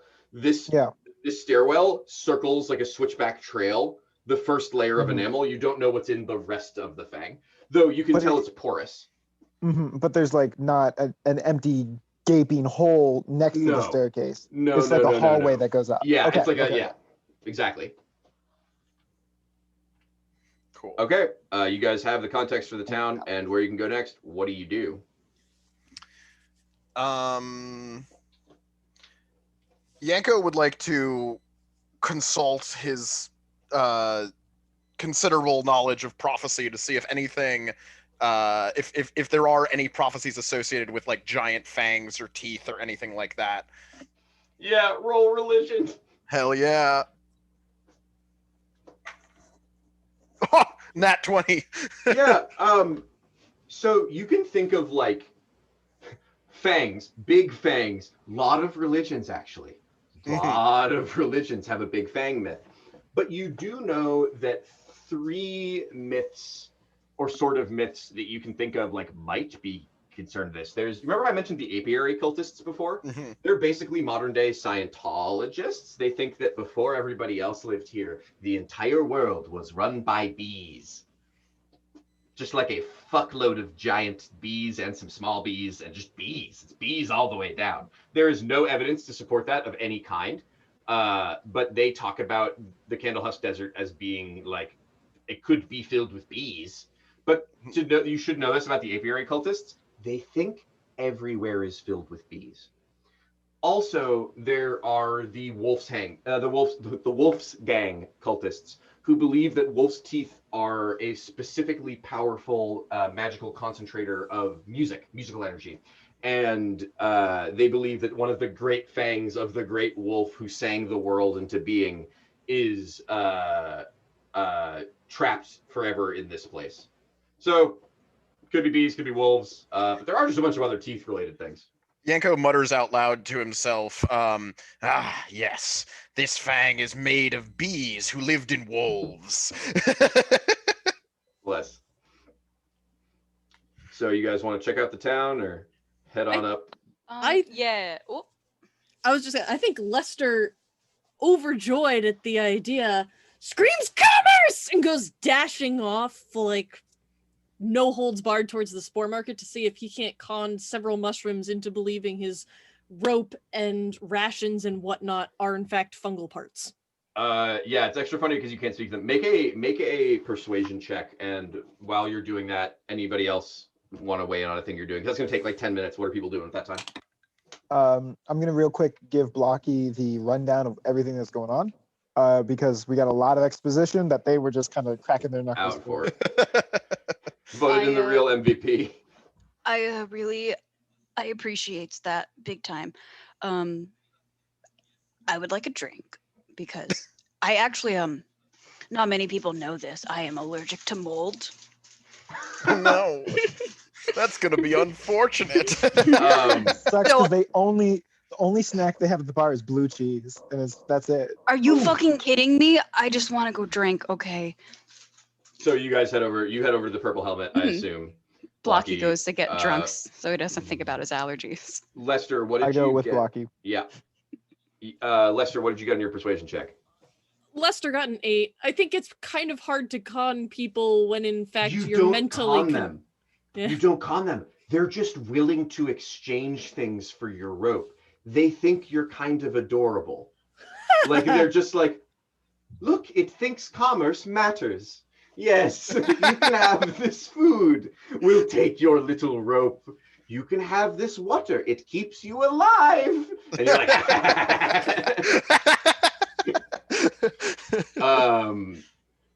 meanwhile, the rest of y'all are over at the Purple Helmet, which is kind of in. Or Yanko, did you go? No. Yanko's still at the Fang. Yanko, I want to send Seymour 100 feet up into the Fang to tell me what's going on up there. Oops, all stairs. It's all stairs all the way Oops, up. all stairs. Master, it's all stairs. Go check again. Oh, very good. I would also, if we have 10 minutes, I would like to perform the ritual to comprehend languages, so that I am able to Yes. comprehend any and all languages, or the Perfect. literal meaning of any spoken language or text that I can touch. Cool. Great. You do that. The other two of you, you head over to the Purple Helmet. What does that look like? The Purple Helmet is a bar. It's actually an outdoor bar. It's a little bit of a cafe. You know those Parisian cafes with the nice little wrought iron tables? You have two people and a little flower in the middle and maybe a glass of Prosecco. It's that, except that it's all made out of funguses. The table is made out of like fungi. The chairs are made out of fungi. The flower on the table, little tiny mushroom. And it's fairly nice. There are little glowing mushrooms strung on string lights across the place, because you can see it's kind of in this like not like back alley, but just like sort of like more neighborhood vibe. Like there's like no thoroughfares where it is. It's just sort of in a plaza, like a little tiny plaza back behind some houses.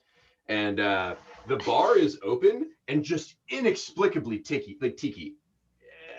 In like there's not a lot of wood anywhere in Polyp, but there's a palm tree next to the front desk, and the front counter has a mushroom on it he looks like Beaker from the Muppets, and he has right behind him on the wall is just a big metal helmet. It looks like it might be mithril.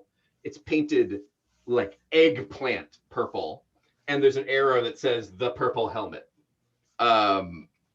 And Spongy Moral sort of just like, they're like, "Wah." And there are plenty of people here. There are mushroom people here. Mike and Ed's sitting around drinking. They're not really drinking. They kind of have this spore stuff that they just put on their cheeks and then it goes in. Sort of like a skincare routine. And then all the other humanoids are just drinking like beer and wine. And you can tell that they're having a pretty nice time. I walk up to the bar tentatively and I like reach into my my pocket and pull out a handful of teeth and I put it on the bar. And Roll intimidation. this is not Blocky's typical bar scene. He's used to dive bars, and like while he doesn't do drugs, he parties like a fucking college frat boy, like an animal when it comes to like crushing brewskis. Yeah. So Spongy Moral looks at the little handful of teeth and just like slowly brushes it into the trash off the edge of the counter. Blocky And doesn't then- see this because and his then, arm like- is just up. Yeah, and then pours just like a big old tankard of beer. Yeah, that's what I'm talking about. And I take it and I shotgun it, and I slam it, and I like look at He already Vonadin. has a second. He already has a second one out. Vonadin, do you also want beer? Are you thinking beer, please? Yeah. You actually have a beer waiting for you when you get up to the counter, Vonadin, because he just read your mind before you got here. The service in this place is wild when you can just read everybody's thoughts. And so Blocky wants to do a couple of like just drinking games with Vonadin. All right, each of you make opposed performance checks, and then I'm kicking all 4 of you up the damn tooth. Performance check against a monk. Oof.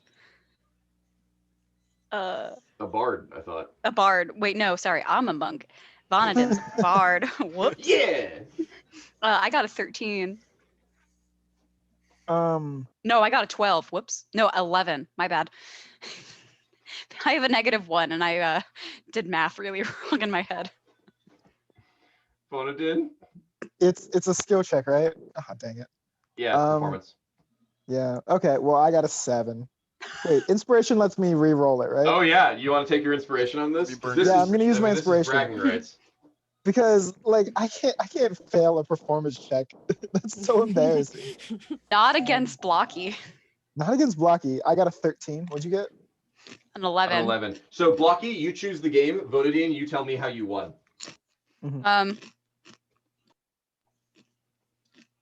Blocky would like to play. Is Slap Kiss a drinking game? Yeah. For sure. Yeah, okay. Blocky, who's already drunk after 1 beer, looks around, sees a couple of like maybe hot mushroom people. And it's like, do you want to play No. Slap Kiss? Heads up, there are unquestionably hot mushroom people. It just makes you feel kind of weird. Like they're not just like icky. There's like some fucking hot mushroom people. It's fine. Yeah. After a couple of drinks, Blocky's like, yeah, I want to play Slap Kiss. Yeah. So for anyone who doesn't know, Slapkiss was a Hampshire Theater college drinking game where the game part of it was where you had a group of people who were really horny after doing a show and then being sad, and then everybody would just be like, okay, I'm gonna slap you and then I'm gonna kiss you and then we're gonna drink. The whole game was if you're gonna kiss first or slap first, and that's where the head work came in. I have a steel plate in my jaw. So yeah, Vonadin, how do you win Slap Kiss?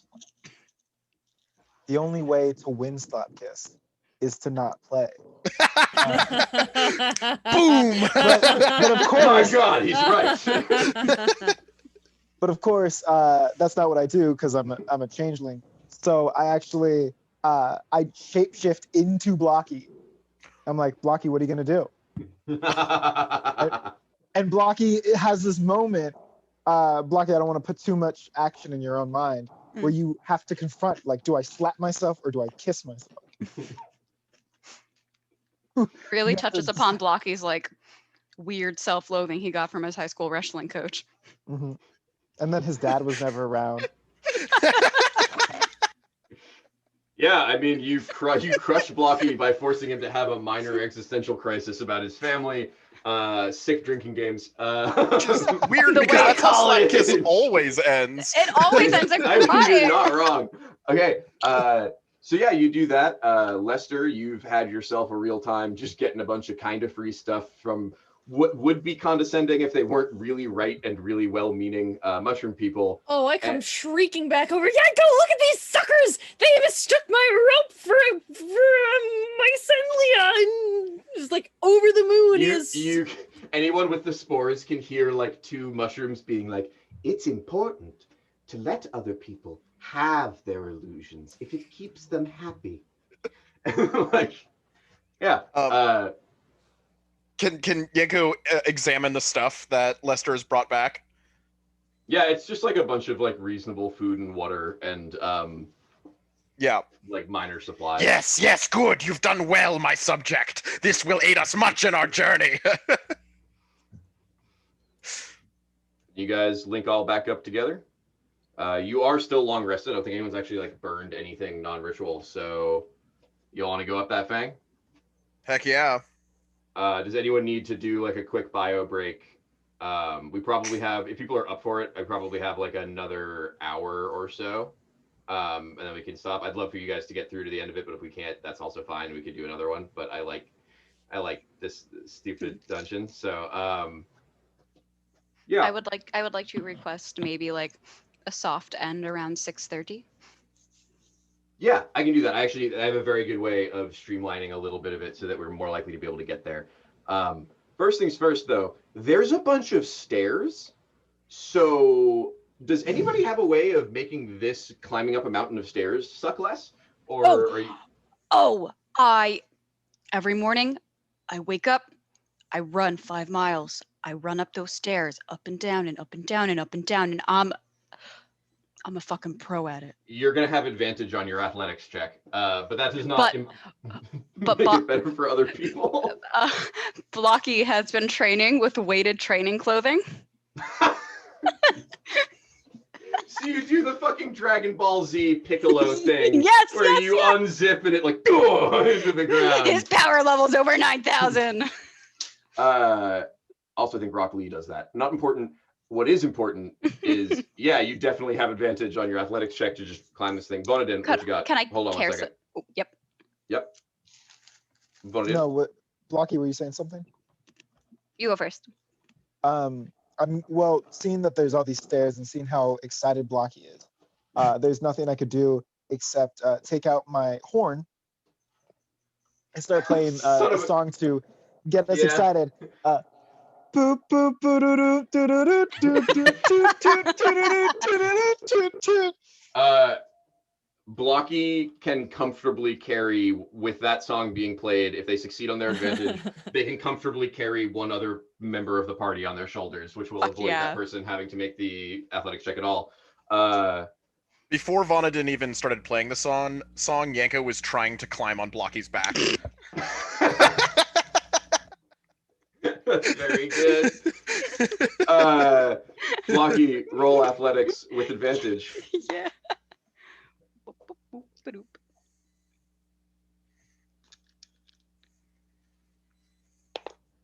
17. Yeah, you're going up. And Yeah. Yanko's on your back and Seymour's on Yanko's back. Is he? Where is... Are you holding it up? No. Seymour is in the pocket dimension in Yanko's hat oh, God. at the moment. After he returned twice, finding nothing in the Fang other than more stairs, he goes in the Pokeball. Yeah, he goes in the Very good. Semi-plane. All right, Vonadin and Lester, either make an athletics check or tell me what you're doing to make it easier to go up a mountain's worth of stairs. I'm just doing the athletics check. Another thing, what Anko can help with this. As a ritual, if we have 10 minutes here, I'll make a magical cart for us to carry our loot back, because there's always loot at the tops of these kinds of temples. This is a tiny, tiny hallway. This is not like a trade route. I know. I was going to cast floating disc, which is only 3 feet in diameter, and that can carry everyone else, though, can't it? It can 500 pounds. 500 pounds. So y'all have the talk about a weird number of Dragon Ball Z references in a row. So Blocky's carrying Yanko on his shoulders, and the disc is following Yanko 20 feet behind. Absolute madman. Vonadin, you've been trying to say something for a minute. No. I just froze out. But can I get on Yanko's floating disc? Yeah. Can I ride it up? Yeah. Yeah, you and Lester can both You ride and it. Lester are on that. So you guys are just Yoda floating next to Yanko, who is Yoda climbing on the back of Blocky, who is jogging up a mountain of stairs. And Vonadin is playing just like the sweetest licks you guys have ever heard. Like, Vonadin, you are composing this on the spot. Yeah. No one has heard this before. Well, the first song was actually an old Changeling song to inspire and encourage, but I think I'm going to switch up the tune and start. Okay, yeah. There's a lady who knows where the sun in the stairway, in the tooth, and just that's all improv all the way up. Even when I forget the Fantastic. lyrics. So the climb doesn't feel as long when you have a floating disc, a super roided up halfling, and a decent musician just cranking out the hot tunes. So you guys get up to the top pretty fast. Here are some things you notice along the way going around this spiral. First of all, it's really tall. Yeah. Second of all, in and amongst the carvings are also on the inside. But there are little holes and apertures all through it on the side, so you actually can like look and see out, and the outside is there's basically dim light coming in through all the apertures on the outside wall as you're going up. But otherwise it's dark and damp, and water runs along the walls. Blocky, you never lose your footing, except for one time where you lose your footing, but then you dust yourself off and you keep on going. Yes. It takes 6 bludgeoning damage though. you do leave your leg there. I whisper 99 bottles of beer and I get back up. Yeah, the last 100 steps, you're just like 98, 97. And you get to the top, and there is a burst of sunlight, hot sunlight, and you are on the plateau at the top of the Fang. And this is what y'all see. You see the incredible but empty view of the orange sand stretching in all directions as far as the eye can see. But on the plateau itself, you see a jungle of dying, dried shrubs. A few emaciated birds kind of pecking around, but they look pretty tired. There aren't even vultures around. And you see a sandstone temple, a little one, positioned just in the center of the Fang, and it is, you can see on its roof and the edges of it, like the edges of its walls, you can see water damage. The walls are dry on the outside, but the roof and like the little eaves are rain drenched, or were at some point. And the rest of the ground on top of this tooth is like cracked, as if there had been almost like maybe like 2 feet of water here. It does seem like a tooth. It's indented, so you can see there's like a little rim where you guys come up, and then it drops in. And if this place was full of water, there'd be like a foot deep reflecting pool up here that the jungle would be growing out of. But that's all dried up, and there's the building across the way. How long has it been since we started our ascent? Probably. How long does floating disc last? An hour. But we could like stop and I could recast here's, it. Like, here's what it is. Yeah, it's also, I think that like the benefit is that you basically carry everyone like half or 2/3 of the way up on the disc, and then it's just not like actually an exhausting task to go up the last third. Whereas doing it all in like 3 hours would have been really unpleasant. The consequence for doing that is you gain a level of exhaustion if you fail the athletics check. Gotcha. Cool. So you guys are outside of this little temple. It's a few buildings that you can see. They're kind of sunk into the earth. Like you can just see the top halves of them a little bit over. And it looks like there is in the center a larger, taller, enclosed cylinder. And then you can see on the map that I just brought up, like these other three large rooms that are kind of sunken down. The one that's labeled 6 over there is almost completely underground. There's just a little raised portion. And again, the tops of these all have like places where they've been stained with water in the past. And the doorway in is right, it's where the stairwell is next to you guys. We good? Yeah. Okay. What do you want to do? I cannot move my character token, just so. Yeah, let me try and fix that, but if I can't, I will. Yeah. Yes, 1 second. What are you? I was just checking. Yeah, I'm just gonna throw them on all players, so everybody can control everybody. Don't be a jerk.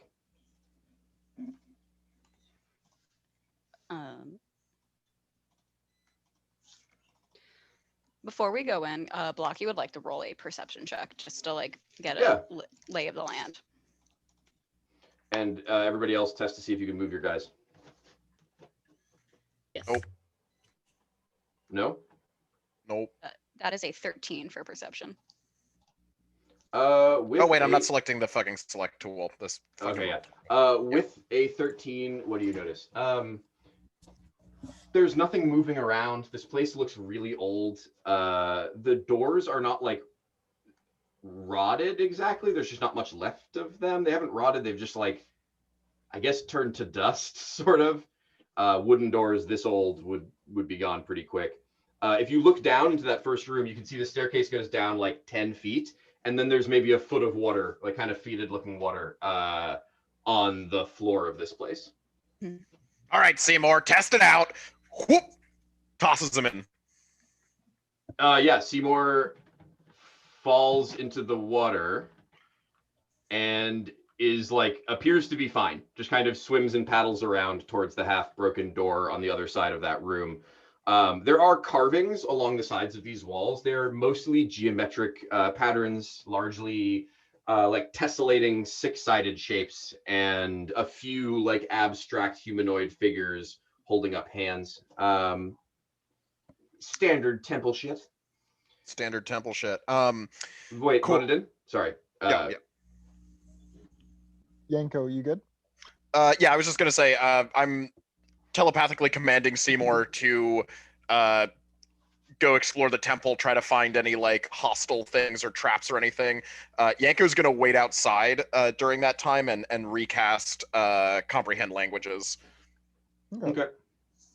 I'm going to join my companions, take out my lute, and start playing the song of my people. Is there magic anywhere? Anywhere? Anywhere? Is this magic anywhere? 30 Yes. feet sideways. You detect mild necromancy Ooh. over here. Not that spicy necromancy. Okay. And also you detect in that same area,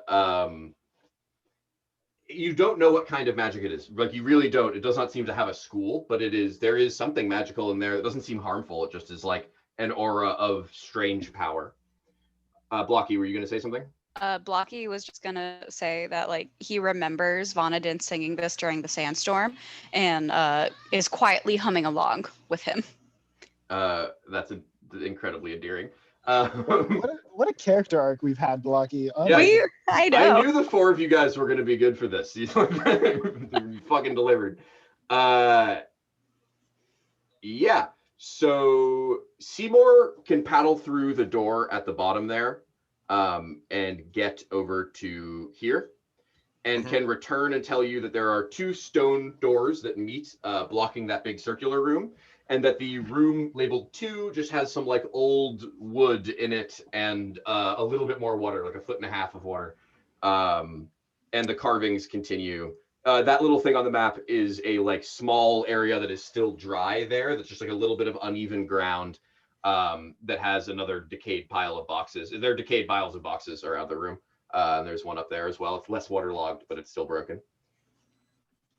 Great. And you have cast Decipher Languages, and yeah, what do y'all want to do? Seymour heads back to you after relaying that information. Cool.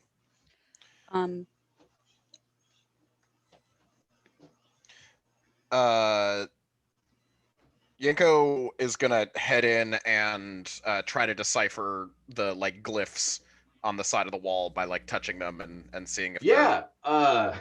So how does Decipher Language work for you? Is it like subtitles that show up in front of the thing? Is it, what is the? Does it just become? Yeah, I think with understanding when you look at it. Yeah, I think so. With comprehend languages, there is a touch component. I need to be touching whatever I'm trying to comprehend, and I think the way it works is kind of the way a lot of Yanko's magic works, which is that the reality reshapes itself to whatever his mind is doing. So I think the symbols literally, from his view, not from anybody else's, right, reshape themselves into characters that he can understand. So in common, you see the same. So it's the same six-sided shape, right? Yeah. You see the same common rune, just the letter M, repeated over and over and over and over again, next to each other. If you were to like phonetically sound it out, it would just be Yeah, and Yanko Yeah. does. Yanko says, It's quite a bit longer than that, Yeah. and more emphatic. They're capital M's. Yeah, and that's what they say. Here's what else. They do feel like they are representative of that thing. Like it is, you are accurately reading these glyphs. Cool. Great. Yeah. Somebody else can do something. Yanko's going to continue through the temple. Oh, Lester's excited. We've finally reached destination. It's like complete not a care in the world. Go shrieking into the temple. Trinkets! Yeah. Do you want me to just tell you to make an investigation check of all the broken pieces of wood in the other room that used to be crates? Every little thing. Yeah. I really feel like I'm getting a sense of who Make you are. 25 investigation checks. No, make one investigation, please, God. We're so close. We're so close. You said you want to end at 6:30, right, Danny? I can do like a soft end, yeah. Okay, cool. So if it's not right at 6:30, that's okay. Yep. Lester got a nat 20. Oh. Yeah, Lester, you find there are two objects there. One is just a kind of gross looking old red leather glove with some rivets on the knuckles. Ribbit. And the other one is a God, what are they called? It's a diadem. It's a diadem with a little ruby set in the middle of it. They both seem magical. Yeah. Lester jams on the glove about as fast as he can slam the tiara down. Like it almost Great. does the opposite. Like it gets the glove on the head. And... The glove constricts painfully around your hand. And you have lost feeling in that hand, but any unarmed strike you make with that hand deals a flat additional 2 damage. But only if it's an attack like that. So if you're a monk, you have to just keep doing this to do the many punches. And the diadem has a ruby, and when you focus, if you with concentration, you can just cast a small red like laser pointer light through the helmet. Doesn't do any damage. You might be able to blind someone with it, but it's mostly for like making your sales pitch look real good. Lester starts experimenting to get the groundhog to chase it. Vonadine. Seymour does. I was trying to be like, oh, I'm still playing the song. If it's magic, careful. Yeah, you are, and they've definitely crammed it on. They both just have like sounds- mild enchantments on them. Cursed. Can Lester, can you remove the glove, or is that affixed to your hand permanently?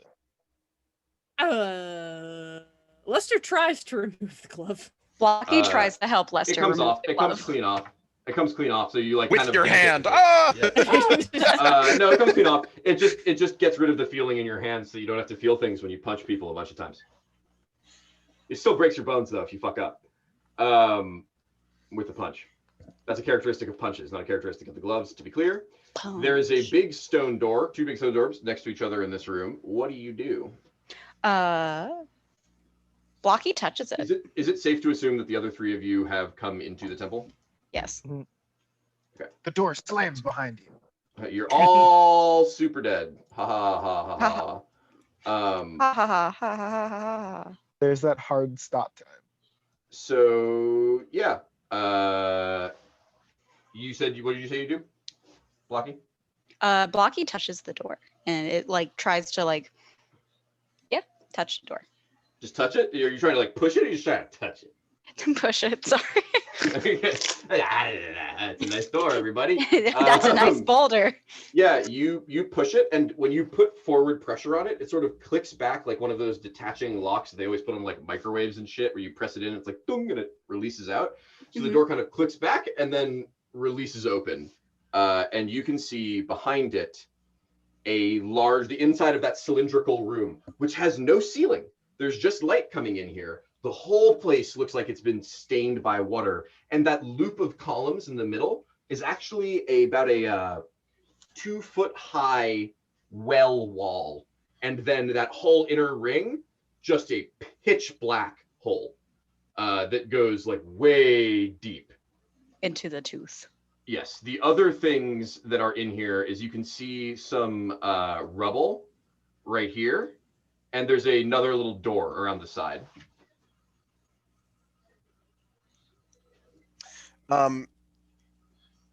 I'd like to cast Mage Hand to pick up Seymour and lower him down into the hole to see if he can see anything further down. How far does Seymour have dark vision? He said about a hedgehog. Yeah, it's a groundhog.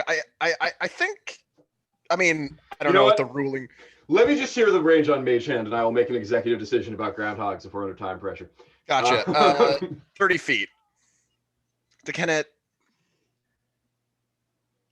Yeah, it can be up to 30 feet away. Yeah. No, you can't see shit. Danny. I have a question Yes. for Yanko. You know, I'm pretty good at throwing things. I was a high school varsity athlete. I could throw that fucking hedgehog of yours. Yeah, I mean, we all like to throw him. I don't know, like, No, like you can No. throw- Hear me out. I throw him, and then like you tell him what to do. I yeet the hog. I like where your head's at. I just don't know what you're trying to accomplish. So we moved forward, so he knows what things do. Oh yeah, like he scouts ahead of us. Yeah, that was the Yeah. plan all along. Great minds and all that. Well, great mind, anyway.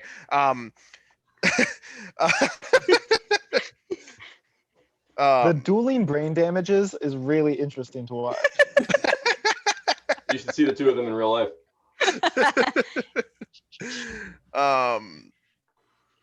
Yeah. The pile of rubble. Is there any like way through it or around it, or is it just a pile of rubble? You can eyeball it. It would probably take a day's worth of hard work to get through that corridor. But you could do it. So I guess if you like are willing to walk over and kind of take a peek at it. Could a groundhog weasel its way through? The groundhog could try. Yeah, I'm gonna instruct Seymour. Seymour, get through that pile of rocks. Yeah, while that's happening, where is Lester and where is Vonadine? Like, have you guys come into the central room, or are you still in the old waterlog room? Where are you? No, Lester's on a roll. Lester's looking for more goodies. Yeah, there's a little bit of gilding around the edge of the well. This like little band of gold leaf, basically, that you could probably chip off with a knife. Vonadine? I'm still playing my song. Mhm. So I don't know if I ever explained it, but the way detect magic works for me is it's like I hear an echo coming from whatever magical sources, but the genre tells me what kind of magic it is. Oh, so is it death metal coming from the Yeah, minor? so that's what I'm okay. like looking for. Like anything kind of like scary or anything that kind of The sounds other ethereal, the other magic gazy. the other magic in that room that isn't necromantic is like a soft lilting flute melody. Ah, interessant. Yeah, it's pretty sweet. Other than that, there's still no magic that you can detect around here. But you have moved to where? Voted it. I'm just gonna stick next to Lester as we Okay. navigate the space. My Great. token's not moving. So in that case, that's perfect. Yanko, you go to put Seymour through the wall as Lester. I assume you're chipping away at that gold leaf. Oh, absolutely. It peels off. It looks like it's easy stick. on with command strips. Yeah. Discount dungeon. Vonadine, you're chilling over by Lester, and Blocky, you were looking down the well thinking about throwing Seymour, right? Yes. Cool. Can everybody make a dexterity saving throw? Was the entire tooth seizes and rolls again, threatening to throw every single one of you into the many hundreds of foot hole. Yanko got a 23. 23, 15, 10. 10. Unnatural 20. Lester falls. Is Uh-oh. just falling. Anybody got any reactions? Because Lester's about to fall about 150 feet. I have a thing for this. Let me double check. I would like to try and grapple Lester onto the ledge. They were fairly close to you. I'll say make an athletics check with disadvantage because they were like 10 feet away, so there's a lot going on there, and also there was an earthquake happening. 14.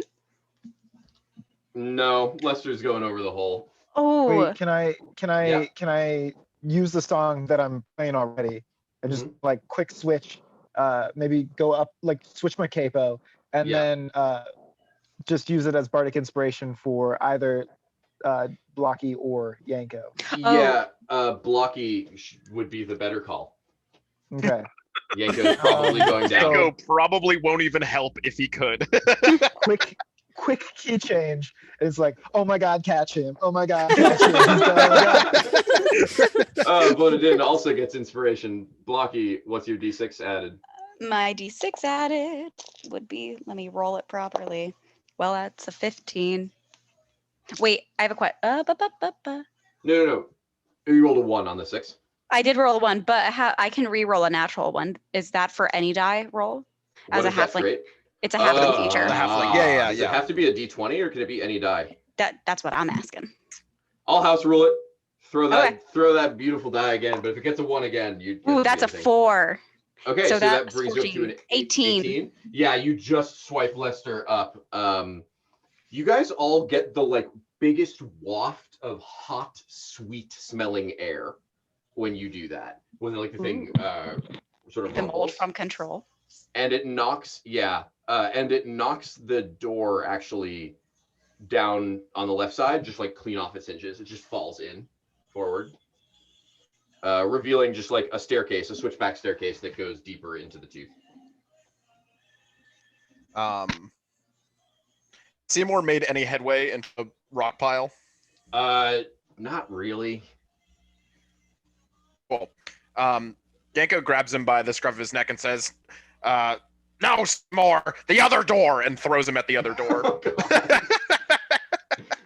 Yeah, Seymour bounds on the stair. It is a staircase down to a big cave. He returns to tell you like 5 minutes later. Cave He can kind of. communicate telepathically with me up to 100 feet. Yeah, he has to go a little bit further than that to get there, Yeah. but basically like 150, 200 feet down, about 150 feet down, there is a big old cave, and apparently it's like kind of wet, kind of loud. Cool. Okay. Well, let's go that way then. Yanko heads off towards the hallway. Yeah, Blocky follows. All right. I got to keep him alive, so I'll go with y'all.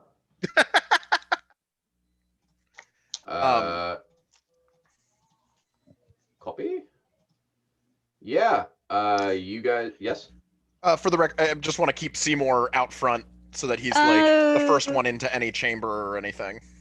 There's something in a cocoon. So you guys enter, the staircase switches back a couple of times and then widens out into a rougher form of carving. This looks much less deliberate. This is like much more of a natural cavity in the thing. There's a little platform where one is just like a little flat platform, not platform, but like edge next to a huge sort of subterranean, I guess. It's above the ground, but it's in the Fang, lake of shallow water, probably like tops 2 feet at any given place. And in the middle of it, like sunk a third of the way into the water, is a massive, like very papery cocoon that has pieces like attaching it everywhere around the room. And you guys can hear the sound of buzzing. And also the giant cocoon is like pulsing and it's a little bit translucent. And you can see from like just peeking around the side what looks like the half-formed body of a fuck off massive bee. Oh, That's just how it be. buzz off. And it sort of, as you guys are like kind of turning around the side and being able to see it, getting to about here, which should be done safely, like it doesn't notice you. It rolls in its little embryo thing, and you can see its stinger slowly like draw out of its abdomen. And you guys, can everybody make a quick up and down intelligence check real fast? I got a nat 1. Got a 21. 16. 18. Yeah, this isn't a fang you guys are in. This is a very large stinger. Dun dun dun dun. And It's that bees all the way down, just and like I that- predicted. and that cocoon. By the way, Yanko, those 3 little husks you have are like glowing brighter than a torch in the presence of this thing. Does Blocky know that everyone else knows that it's a stinger, or is Blocky still like, yeah, big tooth? Block is deeply, yeah, big tooth. What do you guys want to do? You have the sort of jump on this thing. You could talk to it. You could attack it. The cocoon is in the middle of the space. And since a few of you have a passive perception of 13 or better, you can see that it is like sitting in a little divot in this lake. Okay. Can I turn to my companions real quick? Real low whisper. What if we just left? What if we just went back upstairs? Back to the other way. What if there was something nice in the other hallway? Just saying. Are you mad? My prophecy has not yet been fulfilled. One of you must die. It's gotta be me. I gave it my best shot. So for part of a halfling feature, I can speak telepathically with one creature within 30 feet of me. Halflings can do that? I think it's my I think it's the Okay. subclass. Okay. Or the. Would you like to make a check and walk over there to talk to the big boy? I would like to see. Nope, that's not what I Real wanted quick- to do. How do I- Blocky, read my message in chat. I throw out a lasso and try to pull him over. Yeah, you could move up to like right here-ish and do that without being too much in the water. You wouldn't make too much Yeah. noise. I would like to do that using my monk skills. And I don't want to talk to this. I want to be able, if I can like hear if that thing is saying anything. Yeah, it is saying a single consonant Uh-oh. over and over and over again. What you hear coming from this thing is, yeah. Okay. I then convey that to Vonadin through telepathy. And a moment later, you hear it think to itself, not too much longer now, and then goes back to buzzing. And I convey that to Vonadin over telepathy. Okay. We should probably kill this. as soon as- Should probably do it. It's so scary. Is Vonadin afraid of bees? I'm afraid of bees. Oh my god, I'm No, so sorry. No, it's not like a phobia. It's not like a phobia. It's just like this thing is gross and scary, and I don't like it. Well, That's how people see me in the grocery store, and I know it's a problem, but we should definitely get rid of this. Who wants to start the fight?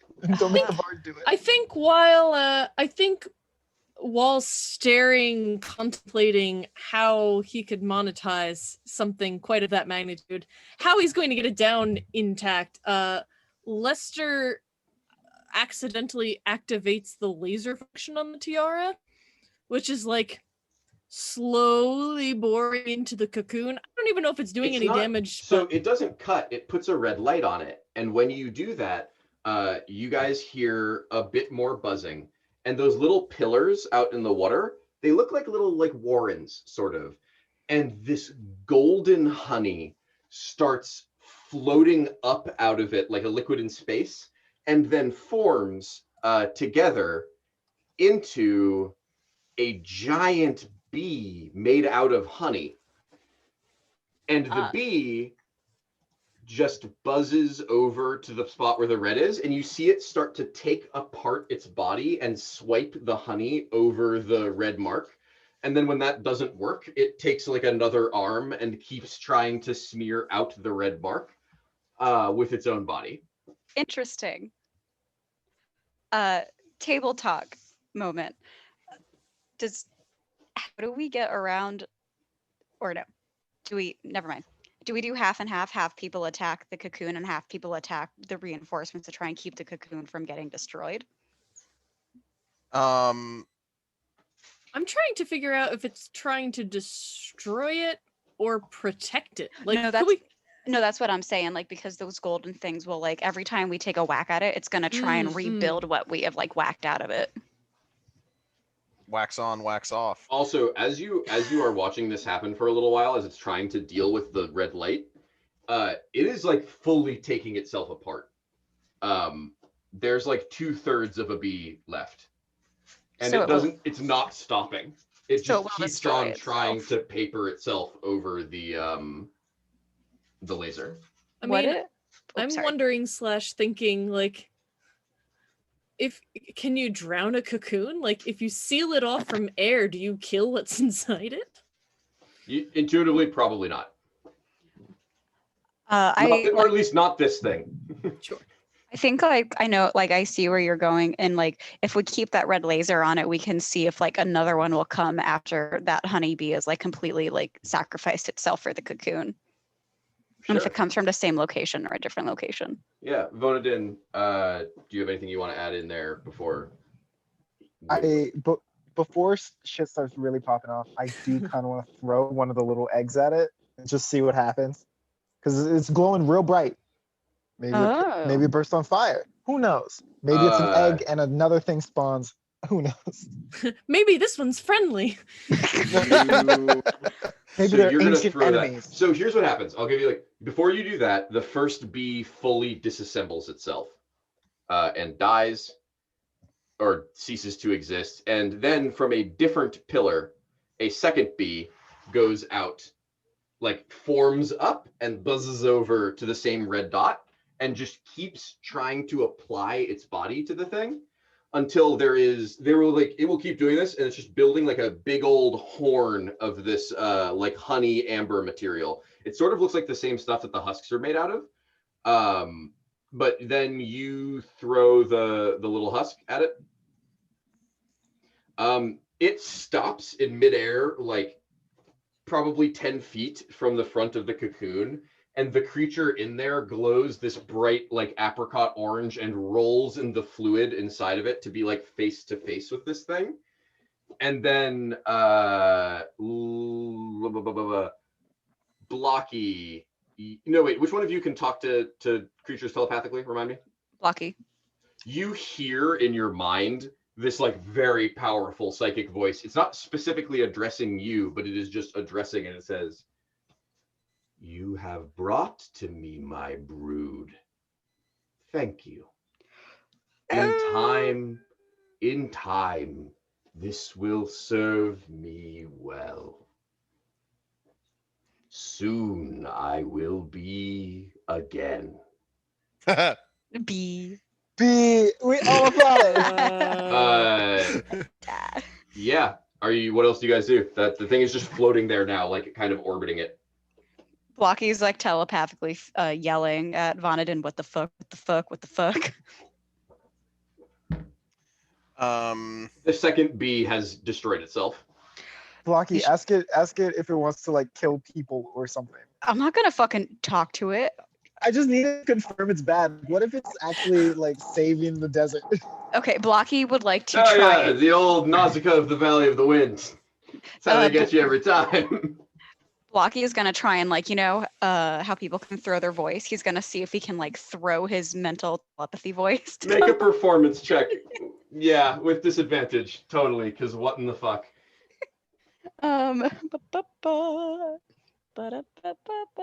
So funny. Nancy tried exactly the same thing last night. Great minds think alike. That's a 14. It's my -1 modifier. So the third bee comes No, up. sorry, that's a 5. That's a No. 5. The third bee is floating over to the red dot. And with a 5, how does that play out? I think, what are you saying? Hey, Mr. B, you don't want to eat people, do you? No. It just booms back at you. It rotates a little bit and looks to where you are and says, no. I would never eat people. I need nectar. Long ago, my people. This is the queen bee, by the way. Long ago, my people Beyonce.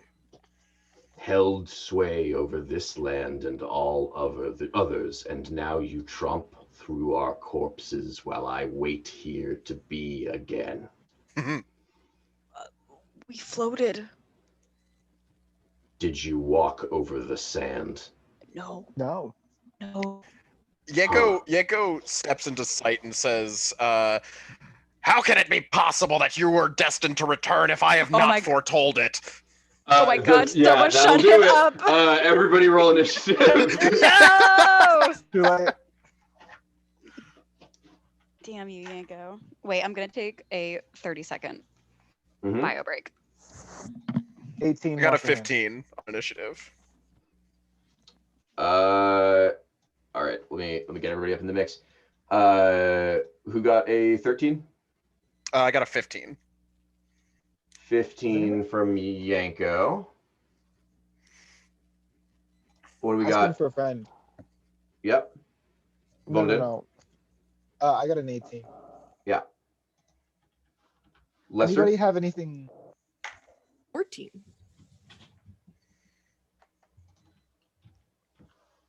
Lester or Yanko, do you have anything metal that you can stick into the beehive thing? Yanko carries a dagger. Okay.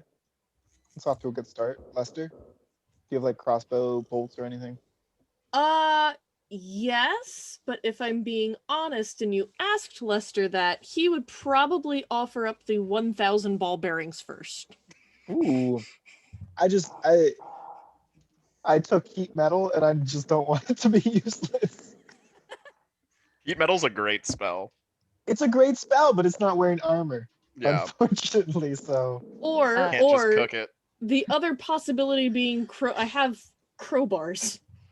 Oh. I also got a 16 for All right. So here's what happens when you say that, Yanko. The arms, the like little, it has these long legs that would usually use for like walking around. Two of them are probably, each one is like the length of a cart, probably. And like a praying mantis's size things just cuts an X out of the cocoon. And the bee like lurches half of its malformed body out of the thing, but the cocoon is still like solid underneath it. There's just the top half of this big bee and then like its stinger coming out the side a little bit. It looks like it is definitely not finished growing. And another of the honey golems rises from a thing back there, and then this thing, the big bee, the behemoth, screeches, and a bit of like golden looking acid bubbles up out of its mandibles. And it has the, wait, what's your dex modifier, Vonadin? my dex modifier is +4. +4. You have the first turn. Then what I will do is I will make sure I'm standing in the right place, which is behind other people, and I will continue playing on my lute.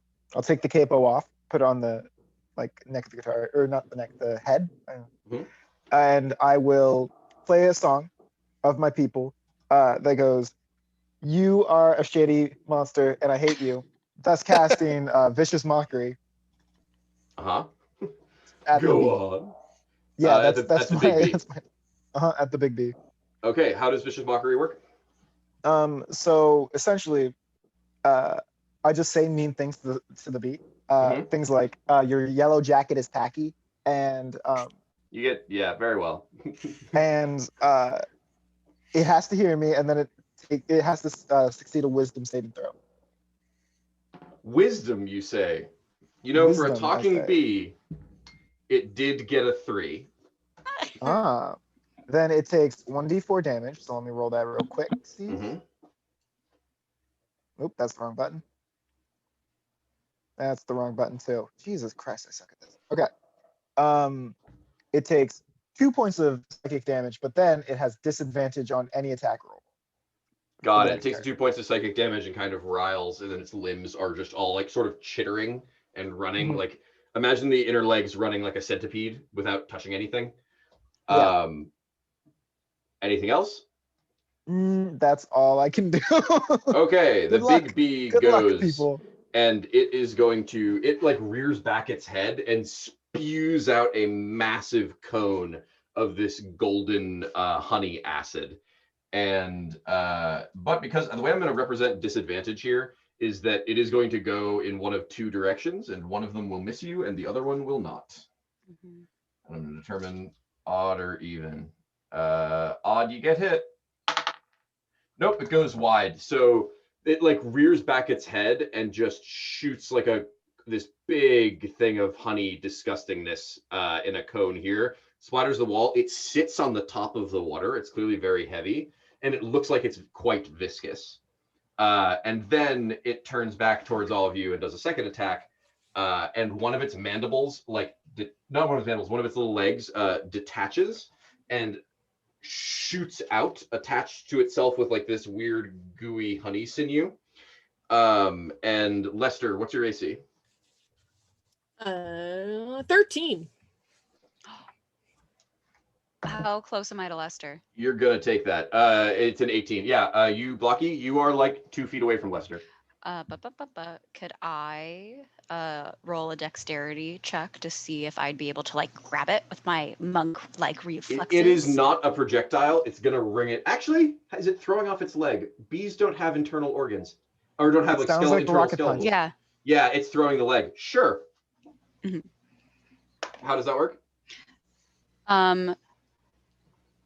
No, so like I was asking like as DM if you would be okay with me making that check. It's not a feature that I have. No, not in this right now. Okay.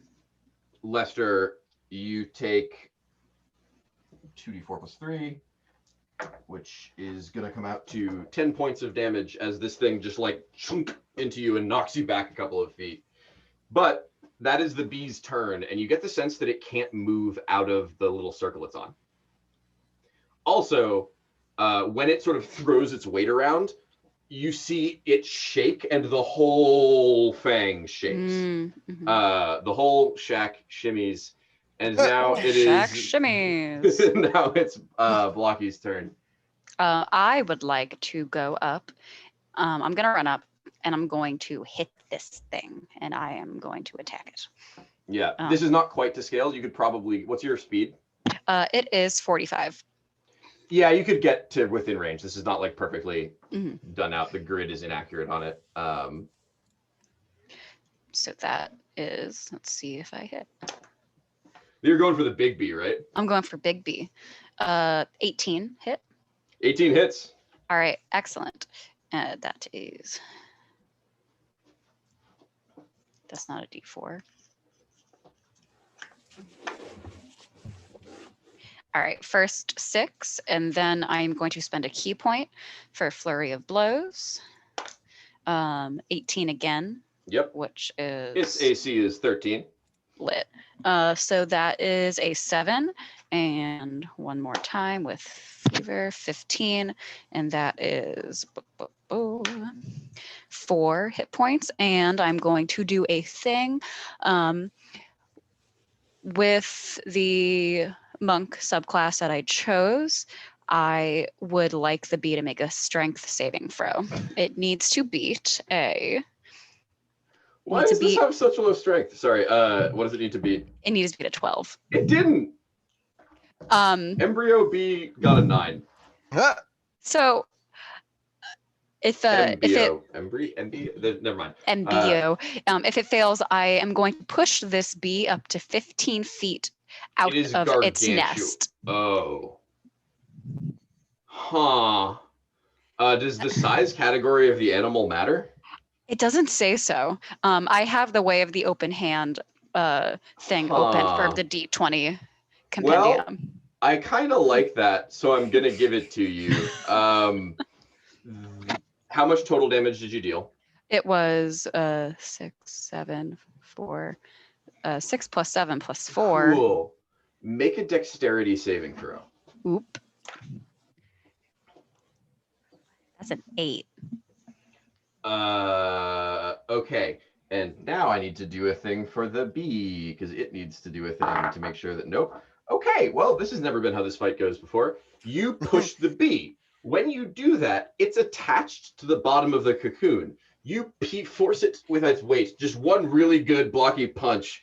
I'm imagining the DK special, not Captain Falcon. Yeah. You knock it back a few feet. That peels up the bottom of the cocoon, and then a jet of like a geyser of water shoots up from underneath it at an angle because you've peeled it back, and you get slammed all the way into the back wall. And take 4d6 of you take 16 points of damage. That's a lot of damage. There's like an insane amount of pressure under there.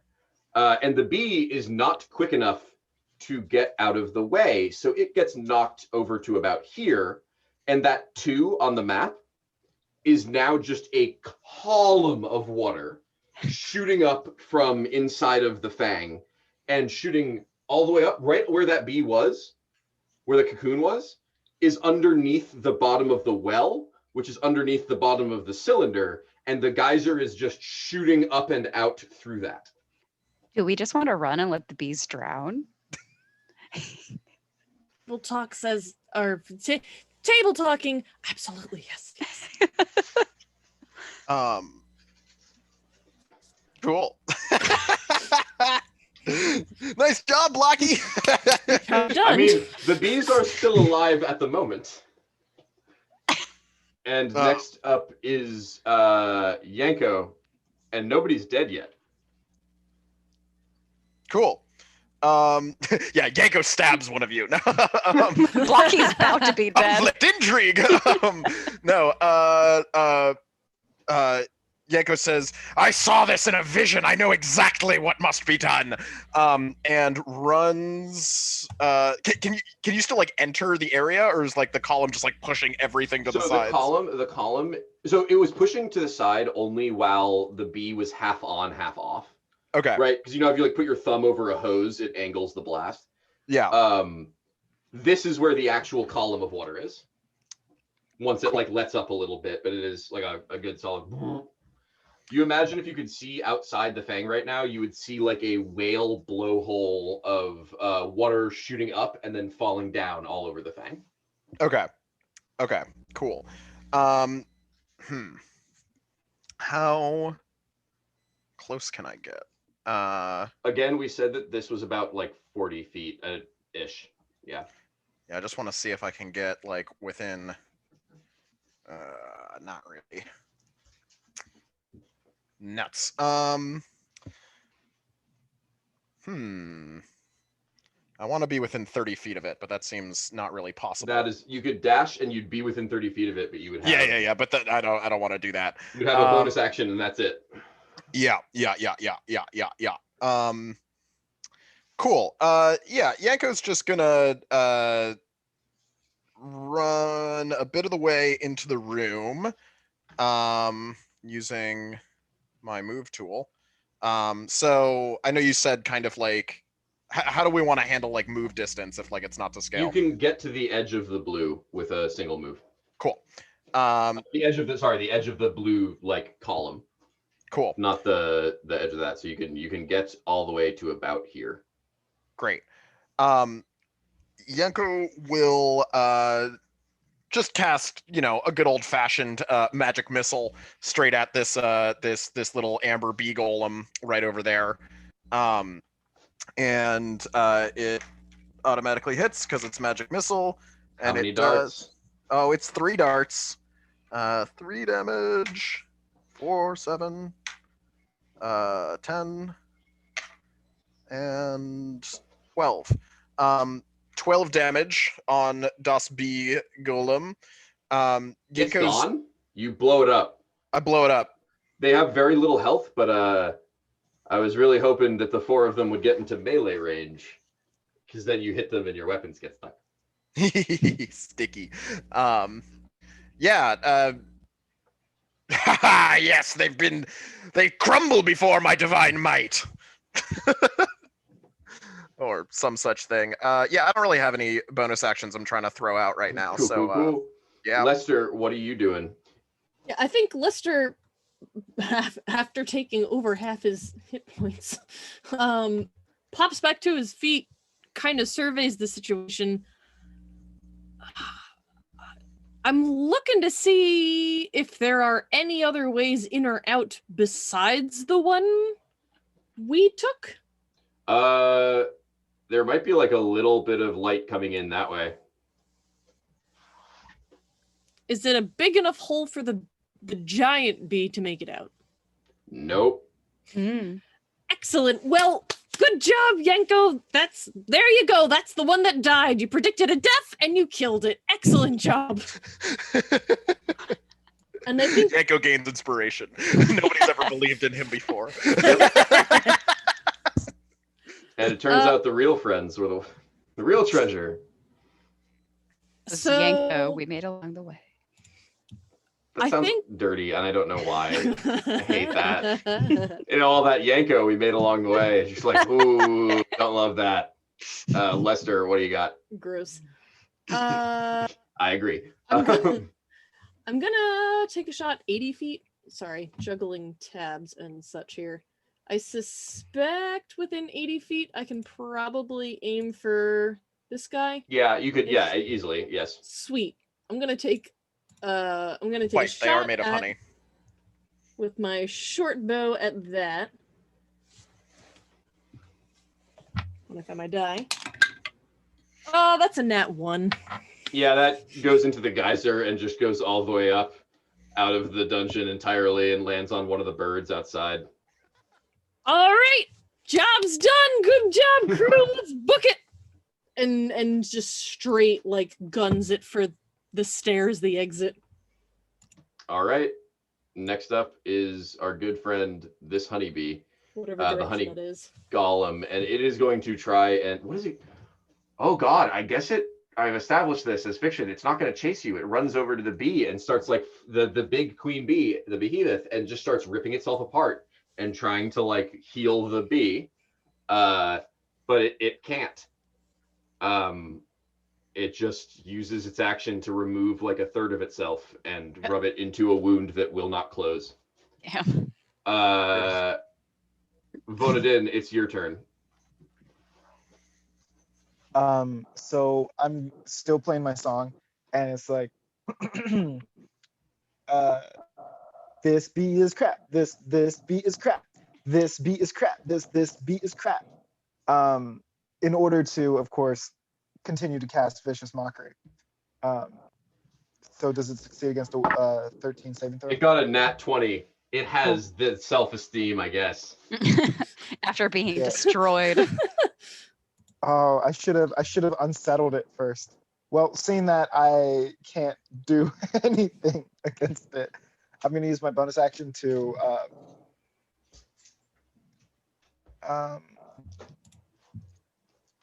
give bardic inspiration to our monk who might go push them again. So I'll switch up the vibe from this beat is crap to but Blocky is so cool. Blocky is so cool. And give Nailed them it. bardic inspiration. Yep. Next up is the behemoth, who is going to do the only thing it can think to do because it is the last embryo of a dying breed of giant bees. It is worth knowing, though, for all of you guys' peace of mind, they were huge dicks.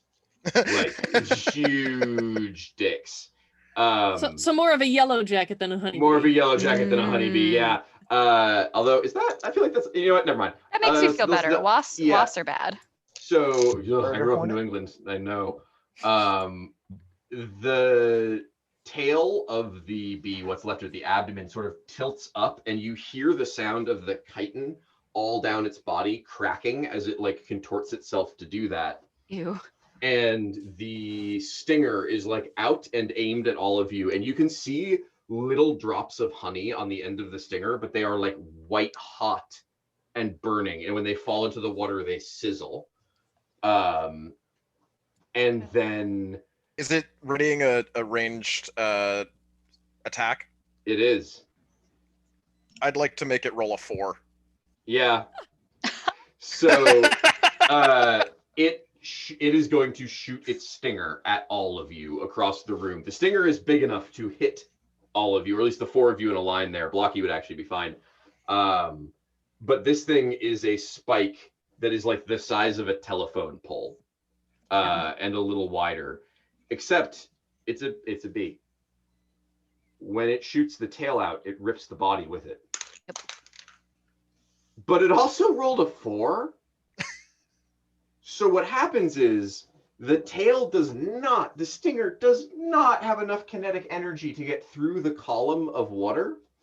So you guys see the stinger shoot through, hit the other end, start coming out very quickly towards you, and then go whoop.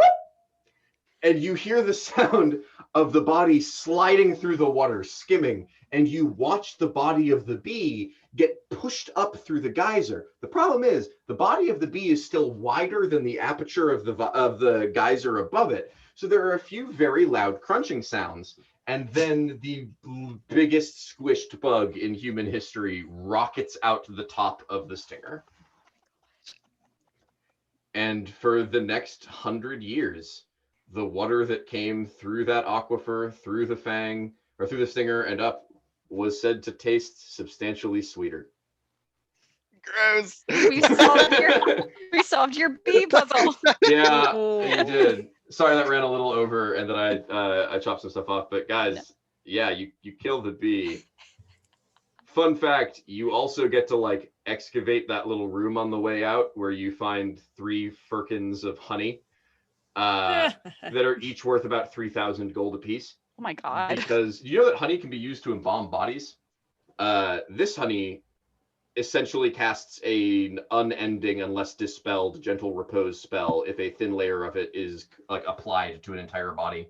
There are some bee monks in the other room that are like crystallized there. It's the necromantic energy was the mummy. Bunks. Amazing. Yeah. Thank you guys. Thank you guys for playing. That fight is supposed to be longer, but I decided the red light thing made a lot of sense to me because the honey golems have no intelligence. They're just there to act as like service creatures to the entities, to the big bee. And so I could totally believe that an automaton like that would just keep on basically not processing. Because I always, you know, when you do it to the cat and they put the hand over it and the hand over it and the hand over it and the hand over it and the hand over it, they just don't get it. Yeah.